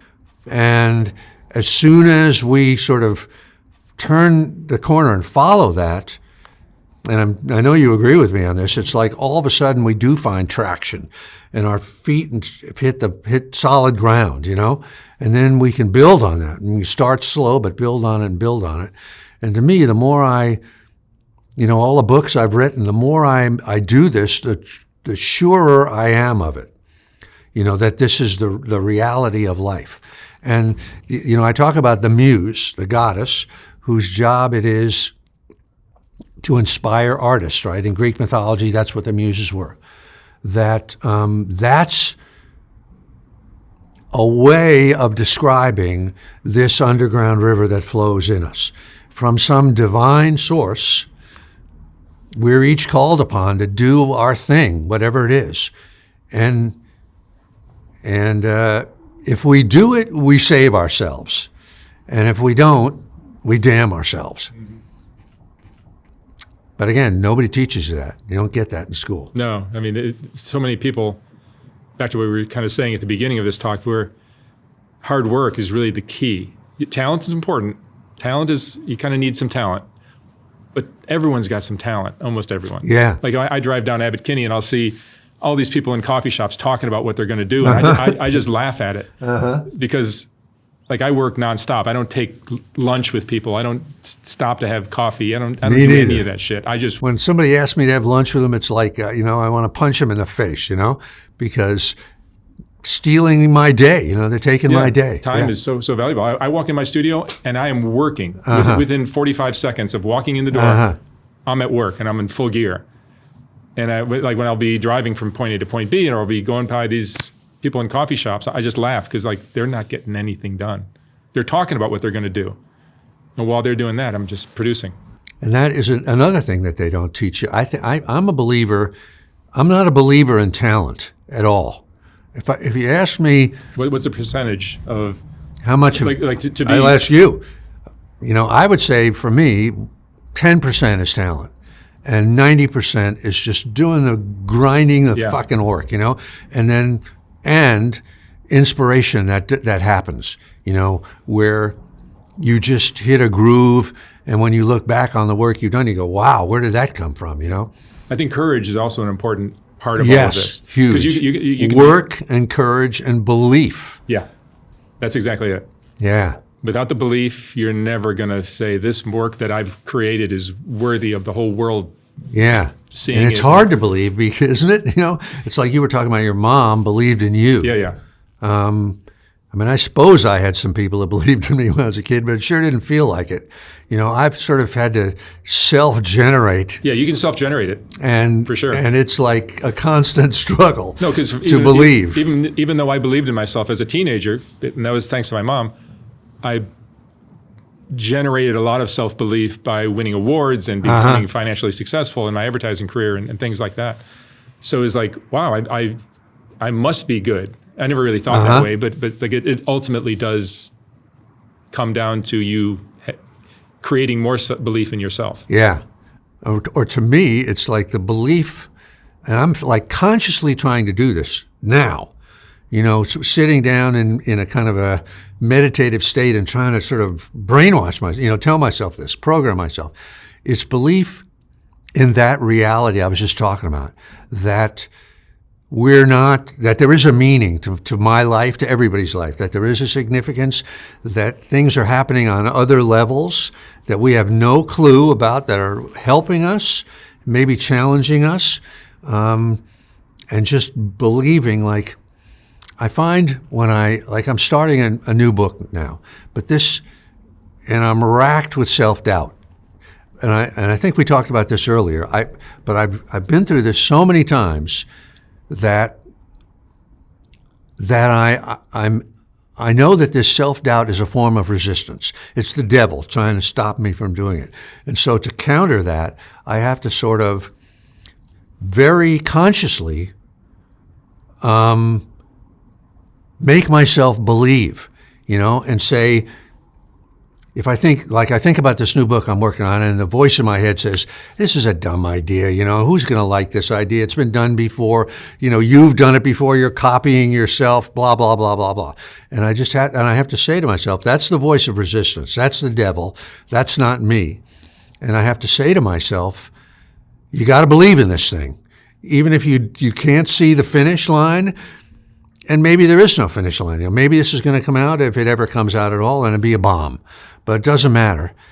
That river's flowing, you're on the river, go with it, and believe in it, and don't fight it, And it's really hard to do. And again, nobody teaches you this. Nobody. TR, our trainer. Yes, at the gym. At the gym. He's teaching us this in a different way. Very in different. a way about physicality. I was telling you this outside at breakfast the other day. The way TR operates as a trainer is the way I operate as an artist. Like, no bullshit. Me too. Don't get in my way, because I'm going to just run over you like a semi. And the other thing he really gives for us is the level of aspiration is very high. It's like you're not allowed to fuck up, and you're not allowed to. If you do, he gives you that look, or he'll say it to you, Yeah. And that's great. That's why we go there. That's why it's so important to us. Yeah. Do you listen to other people's opinions of your work? I tried never to do that. Yeah, I turn off my ears, actually. Yeah. When people come to me, like at the gallery opening a couple of weeks ago, people are coming, oh, I've always loved you, I love that. I just don't, my ears are I'm with you. blocked. I say Particularly thank you. praise. I don't want to hear praise. Like I've never I've got some terrible qualities, so I'm not talking about, I'm not going to sit here and tell you that I'm nothing but sunshine and greatness. But the one of the best qualities I have is I don't listen to what other people say to me about that my is work. a great quality. It's a great, as an artist, Yeah. or especially on being on social media, Yeah. you almost need that quality.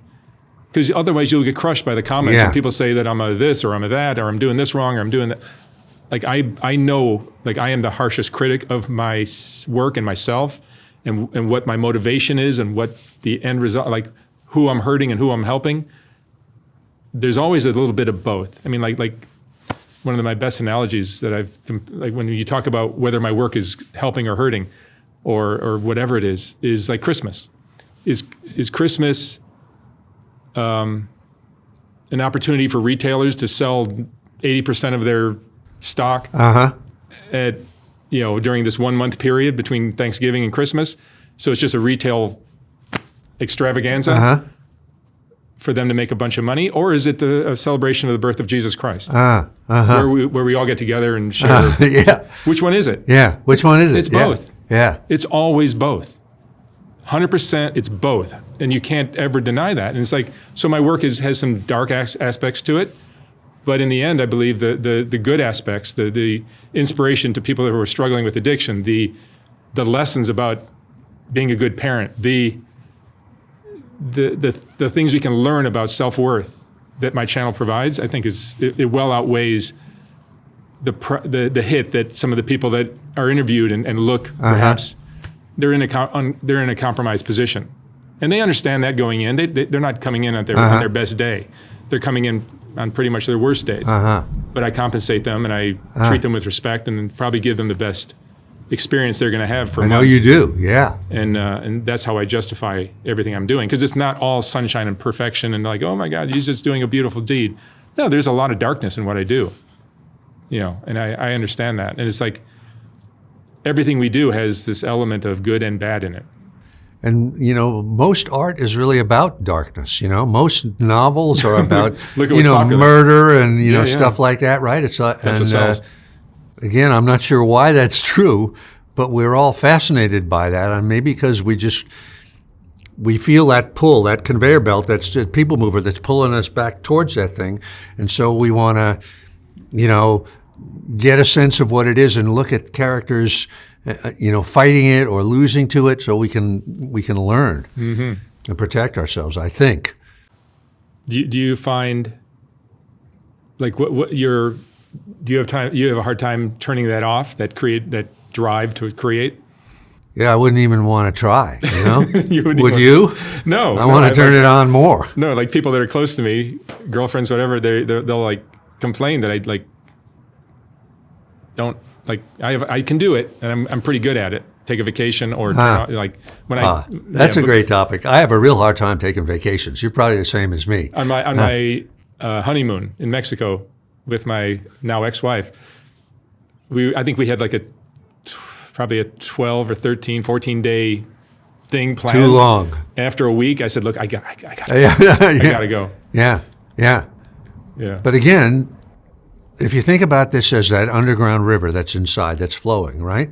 You can't stop that river, And if somebody's going to marry you or marry me or marry Kobe Bryant or marry Michael Jordan, they got to understand Kobe's going to the gym, He's got to work. He's got to, train. He's got to do all that sort of stuff. And if you want to be with him, you got to, that's the deal.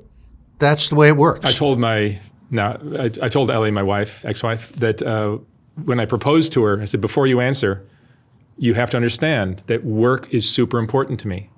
And I'm going to dedicate a lot of my time and energy to that. Before, just factor that into your decision, whether you say yes or not. It was good of you to say that. Well, it's a reality. But it's true. And it's also true the other way. I mean, we marry women and they have work, They have something they have to do. Mm-hmm. Not all of them, because some it's family and stuff like that. But it goes both ways. Mm-hmm. A lot of your books are about war and the struggle to create. Life is a struggle. I mean, what's the relationship between your fiction books and all your creativity books? That's a great question, Mark. Because a lot of my fiction is literally war-based, like Gates of Fire is about the Battle of Thermopylae, Tides of War is about the Peloponnesian War, and on and on and on. I do almost all of my characters are soldiers. And that was a surprise to me when I started working on it. It wasn't like I ever thought, this is what I want to do. When it sort of came out. Are you like a manga war fan? Not really, not at all. But I think it's really just like what you said. I see life, as I know you do, as a battle. Mm-hmm. Like every morning I open my eyes and there's the enemy right in my face, right? That's right. So I think war for me as a subject of fiction is a metaphor. Because there's an enemy, there are fights, the soldiers gear up to do what they have to do. They're dealing with questions of courage and fear, honor, dishonor, brotherhood, camaraderie, selflessness, all the things that you and I talk about in terms of art. Yeah. Another factor in creating work that resonates, that is something that matters, is having an idea, like coming up with just an idea that is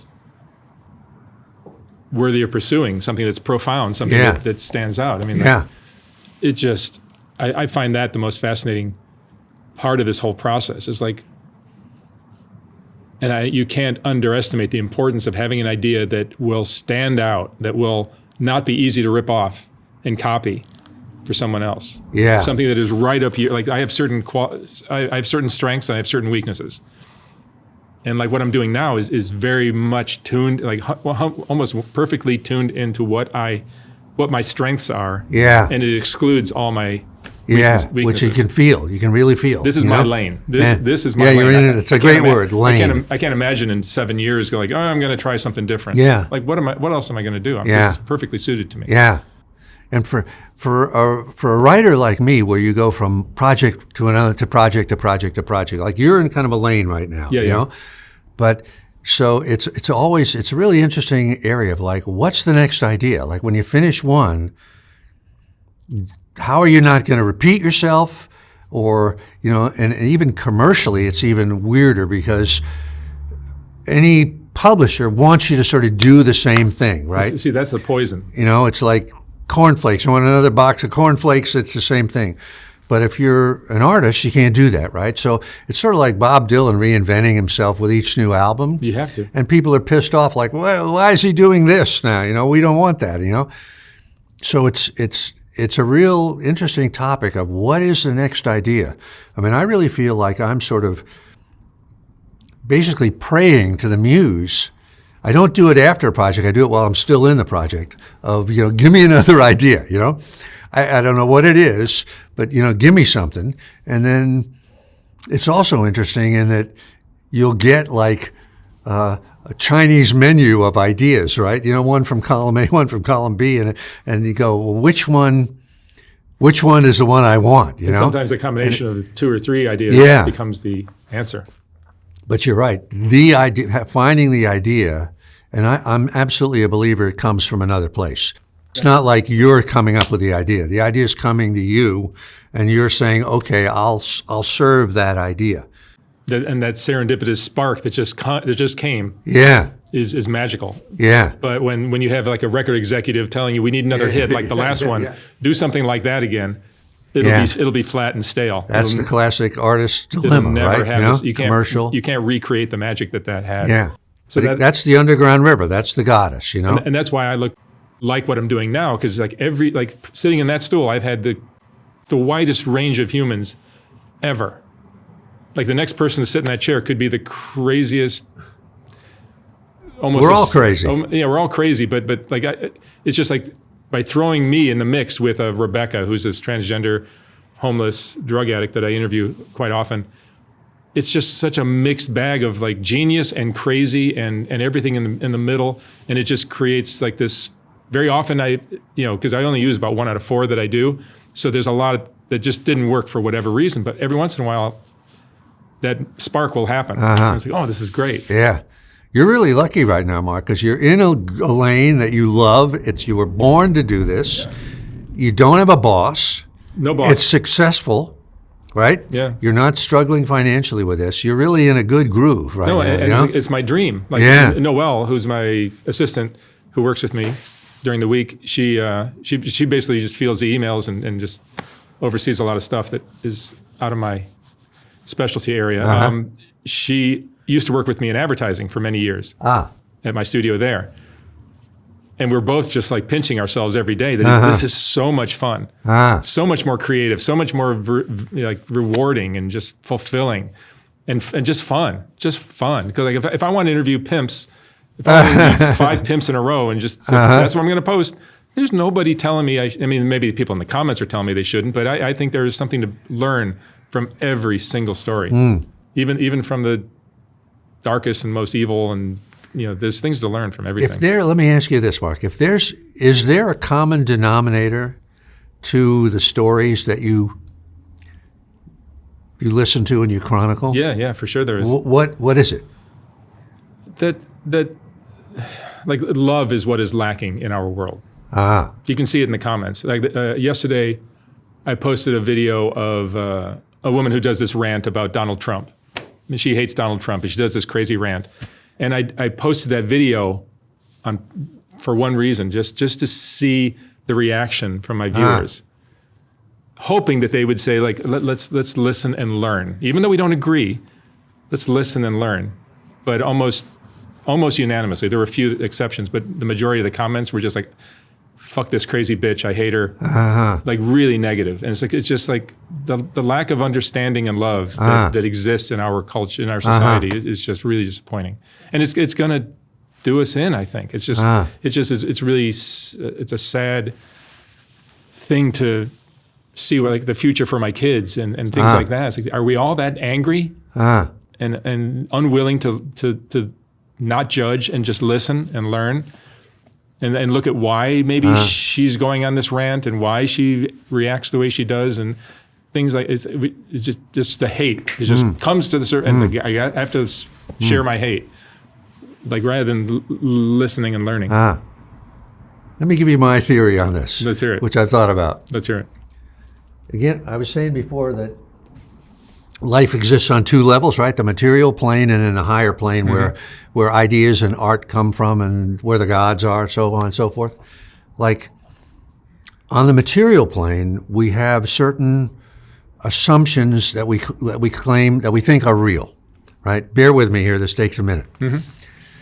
First thing that we believe on the material plane, because we have a body and because that body is going to die, we believe that death is real, right? We believe that each individual is different from each other individual. I could hurt you and it won't hurt me. On the material plane. On the material plane, the predominant emotion, I think, is fear. Because we know we can die, we can be hurt, we can lose things, and so on and so forth. I'm forgetting something like of that. I hope I bring it back. But on the higher plane, the level above this, the level that we're trying to reach as artists, death is not real, right? It's like the gods are immortal, or any religion that you want to cite that says, we move on to another, consciousness survives everything. On that higher plane, we are not different from each other as individuals. We are all one, right? If I hurt you, immediately it hurts me. That's the law of karma, right? That you can't, payback time. And on the higher plane, the predominant emotion is love.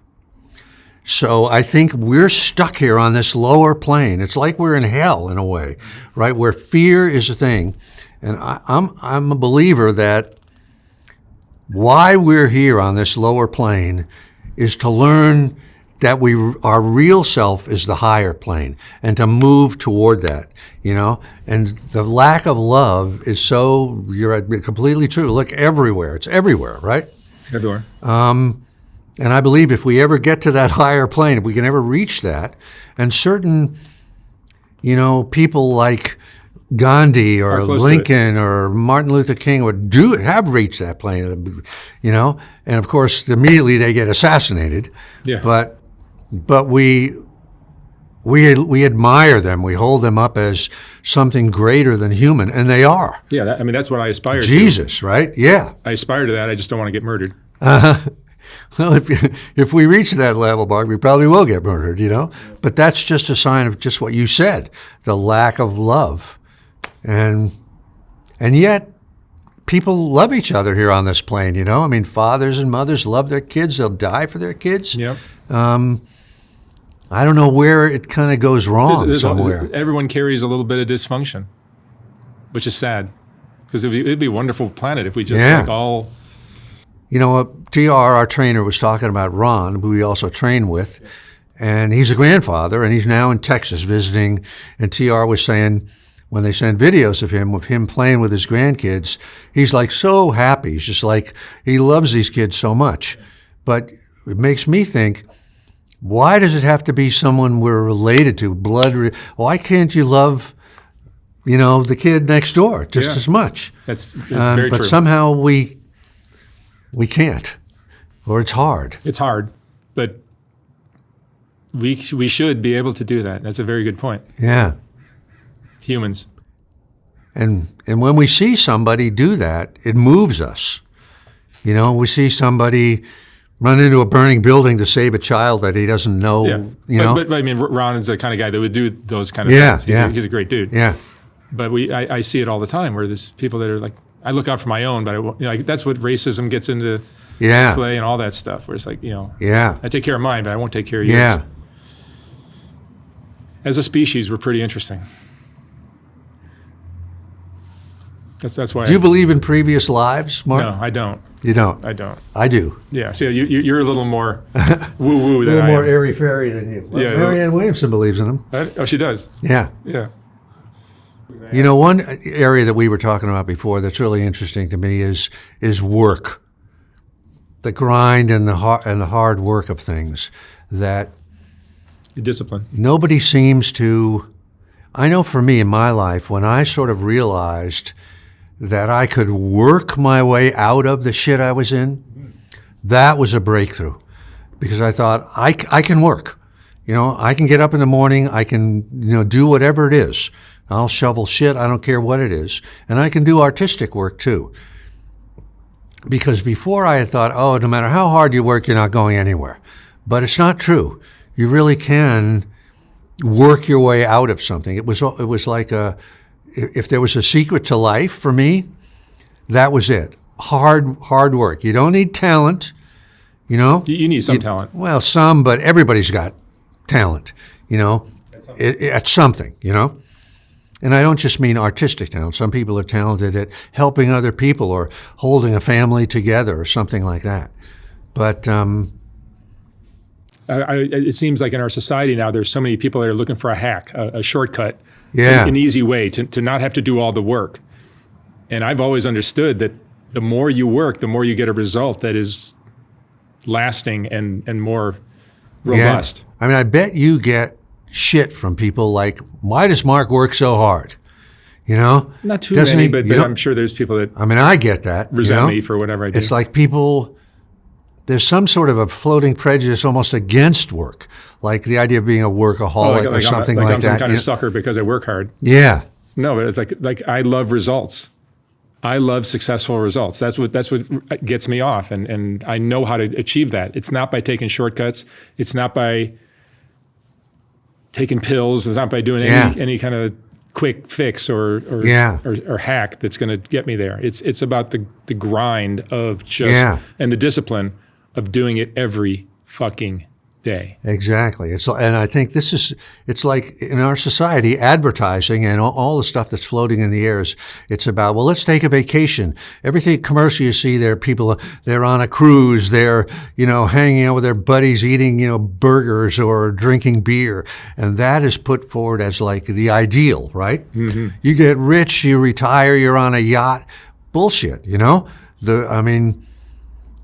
the minute you stop working, you're dead, I think, Whereas to do hard work, like we were talking yesterday, that thing from Vedanta about work without attachment is prayer, or work with intensity is rest. That, to me, it was the thing that saved my life. Just to be able to, even without results, even without success or making money or whatever it was, just sitting down like as a writer and just grinding, The focus, I am like my assistant Axel has told me many times, I'm the most focused person he's ever met. When I'm in my groove, like just don't get in my way. I am just 100% driven, focused, like I'm just a machine. I can get so much done, and I get more done before 9 a.m. than most people get done. I'm sure it's true. It's like it's only 8 o'clock now. We've already done, one long interview. But there are some mornings where I've done 2 or 3 by this time. And I'm a machine like that. And that's what I just love to be that way and produce. And it's like, that brings me happiness. It brings me fulfillment. It makes my life rich. Let me bring it back to what I was saying before about the underground river. And the level, like when you're doing your thing and you're in your lane, it isn't just work like shoveling shit. It's serving that higher calling or whatever it is, serving your art. That's what I mean by work. Mm-hmm. So when we do that, it's not like a grind that, I can't wait till it's 5 o'clock and I can go home. We're serving our higher selves. And we're in our higher selves instead of our material world shit selves. We're in our best selves. That's a gift to others. Yeah, it's play so for that's what work is to me, and that's why it's saved my life, and I swear it'll save everybody else's life that tries it. It's play for me. It is play. This is playing. When you're doing the work that you love, you're in your lane. Not all work is that, but the work that's in your lane, that is play. Yeah. It is play. But and you would do it for free, right? I would do it for free. You would do it just for fun. My intention when I started this, it was a money-losing project for the first 3 or 4 years I did it. And I just enjoy doing it, so I'm going to do it anyway. And then, the financially turned around. But do you think everyone on earth is meant to just be creative and fun and have this wonderful, fulfilling career? Or do you think some of us are just going to be flipping burgers at McDonald's? We may be flipping burgers at McDonald's for a while, but maybe we go home and we build beautiful motorcycles in our garage that nobody's ever seen before. Or maybe I'm thinking about my friend Ruthie, whose kind of gift is she's the one in the family and the group of friends that holds it all together. You can't define what she does, what her art is. But that's just as creative and artistic as what we do. Absolutely, and it's like if you think of any tribal society, it's usually a woman that's that person, or somebody that's the fool. That makes people laugh. A school teacher, a fireman, a cop, an accountant, and anybody. It's like you can be just as much an artist at those careers as you can as an artist, as a photographer. Or fighting for justice, and social justice, political justice, whatever it is. Simplifying systems that are fucking everybody up, that kind of thing. But I do believe that, absolutely. Yeah, and I've seen lawyers that are just so magnificent at what they do. And such great communicators. Yeah. And just they're inspirational. Yeah. They're inspirational. Yeah. And it's like you can cooking. Oh, for sure, cooking. Cooking's just as artistic as anything. Working with animals. Being on the farm, any kind of thing like that is it's amazing. Yeah. It can be so fulfilling. Yeah. When you find your lane and this is what I am good at. This is what I am meant to do. It'd be great if there was some sort of place you could go to sort of where they would help you find your lane, I remember being in school, grade school, high school, college, where they just didn't get it. They're teaching us all these things that are just like, that's not on target. That's off. Like I saw that since I was like in 5th grade. It's like, this is not what we're supposed to be learning. I always felt that way. Yeah, there is no school that sort of leads you to what you're doing or finding your lane or something like that. I've always been a nonconformist. Like whenever everyone is doing something, I always recognize that is not that's not for me. Did you start out in photography as an assistant to anybody? Yeah, but yeah. I mean, you did have to learn the craft. I discovered a camera at 14, really wanted to learn. My mom was a model, and through her, I met a photographer, Curtis Culp, who helped me kind of just get into business as an assistant, and I learned a lot from him. And there were people that really inspired me, like Dennis Monarchy, who was a great photographer, like probably my favorite photographer in the world. Just the way he saw things and the way he created, and had an advertising career that was as artistic as any artist ever had. That's what really drove me and motivated me to do something with my career. Yeah. You know who Robert Greene is? Sure. I'm sure you do. Sure. And his book, Mastery. I never read it, but yeah. It's really good. And basically what it's about is apprenticeship. How we learn, we apprentice ourselves to somebody and watch them and learn from them. And then the moment comes when we go in our own lane, we say, okay, that's enough. I've learned enough. Mm-hmm. I really want to be over here. And that's another thing they never teach you. But I think anybody that's kind of found their groove and found their lane, if you ask them, they were an apprentice to somebody. They had a mentor. They had a bunch of mentors. And little by little, they absorbed, they did the grunt work. You got to put in your they learned how to do hours. it. It doesn't come, you don't start out as the executive VP or something. No, it's having a love for what you're doing and a belief in what you're doing, and all that is these are the building blocks of creating a career. And it's fun. It's fun to be an apprentice to somebody, to watch them do what they do. And particularly, I'm in advertising too. Me, starting out as a copywriter, to watch, like I remember we used to have, this is probably boring, but I'll say it anyway. We used to have at a big agency that I worked at in New York, we'd have these meetings that we used to call gangbangs, where there would be like, if we were pitching new business, there might be 50 people in the room, 25 two-man, two-person teams, and they would put their ideas for a new campaign up on the wall, right? And then they would pitch whatever commercial it was to the whole room, and people would respond to it. And when you watched it, the responses, you could see like 9 out of 10 people's responses were fucked up. They were wrong. And then there'd be the one person that always, and it was almost always the same 2 or 3 people that saw it, and they would go, this is what's working, this is what's not working. And as somebody that's learning, I know you've had the same thing in photography, you'd say to yourself, how did this guy know? What is that skill that he has that lets him pick the one good idea out of all of this other crap? And you yourself are looking at it and you go, I can't tell. I don't get it, But that's part of the process, I think. After you listen to it enough, you finally start to go, what he saw was this, He's thinking in this particular way, and you learn that. And it's great. It's fun. Yeah, some people have the minds to really recognize great ideas and not. But like back to what you were just saying, like if I'm doing anything, I am standing on the shoulders of Dennis Menarche, Irving Penn, and Richard Avedon. That's what I am doing. If I'm not doing that, then I'm not doing anything. Yeah. Because if it wasn't for those kind of people to follow, who knows what I'd be doing. Yeah. And everybody is willing to acknowledge that. Like if you win the Oscar, the first thing you say is, I got to thank this person. Without him, without her, I would never, whatever. It's always great to hear that too. It's touching. Yeah, I mean, there are certain people, and those names I just mentioned are it for me. Yeah. Still are to this day. Yeah. When I met Dennis Menarche when I was a teenager, and I just said, that work resonates with me like nothing else I've ever seen. And still does to this day. Uh-huh. And you knew it right away. I knew it right, recognized it right away. My taste has not changed. My ideas have not really, like my photography now looks exactly what I did when I was a teenager.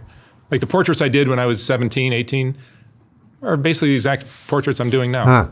So you could say I'm not morphing and changing, but I look at it as like, no, I figured out the way to simplify it down to its purest core, and there's no reason to change it. You're refining it, right? And you're eliminating the stuff that might have gotten in the way. And I'm sure Menarche, who used to work for Penn, did the same thing. Yeah. And I'm sure Penn kind of got it from, there's a painter before him that he's emulating, and it's like that's just the way the world works. Okay, good enough. I hope this was helpful to somebody. Excellent. Okay, Steve, thank you very much. Thanks, Mark. You did a great job. Fascinating talk. That was the talk we should have had.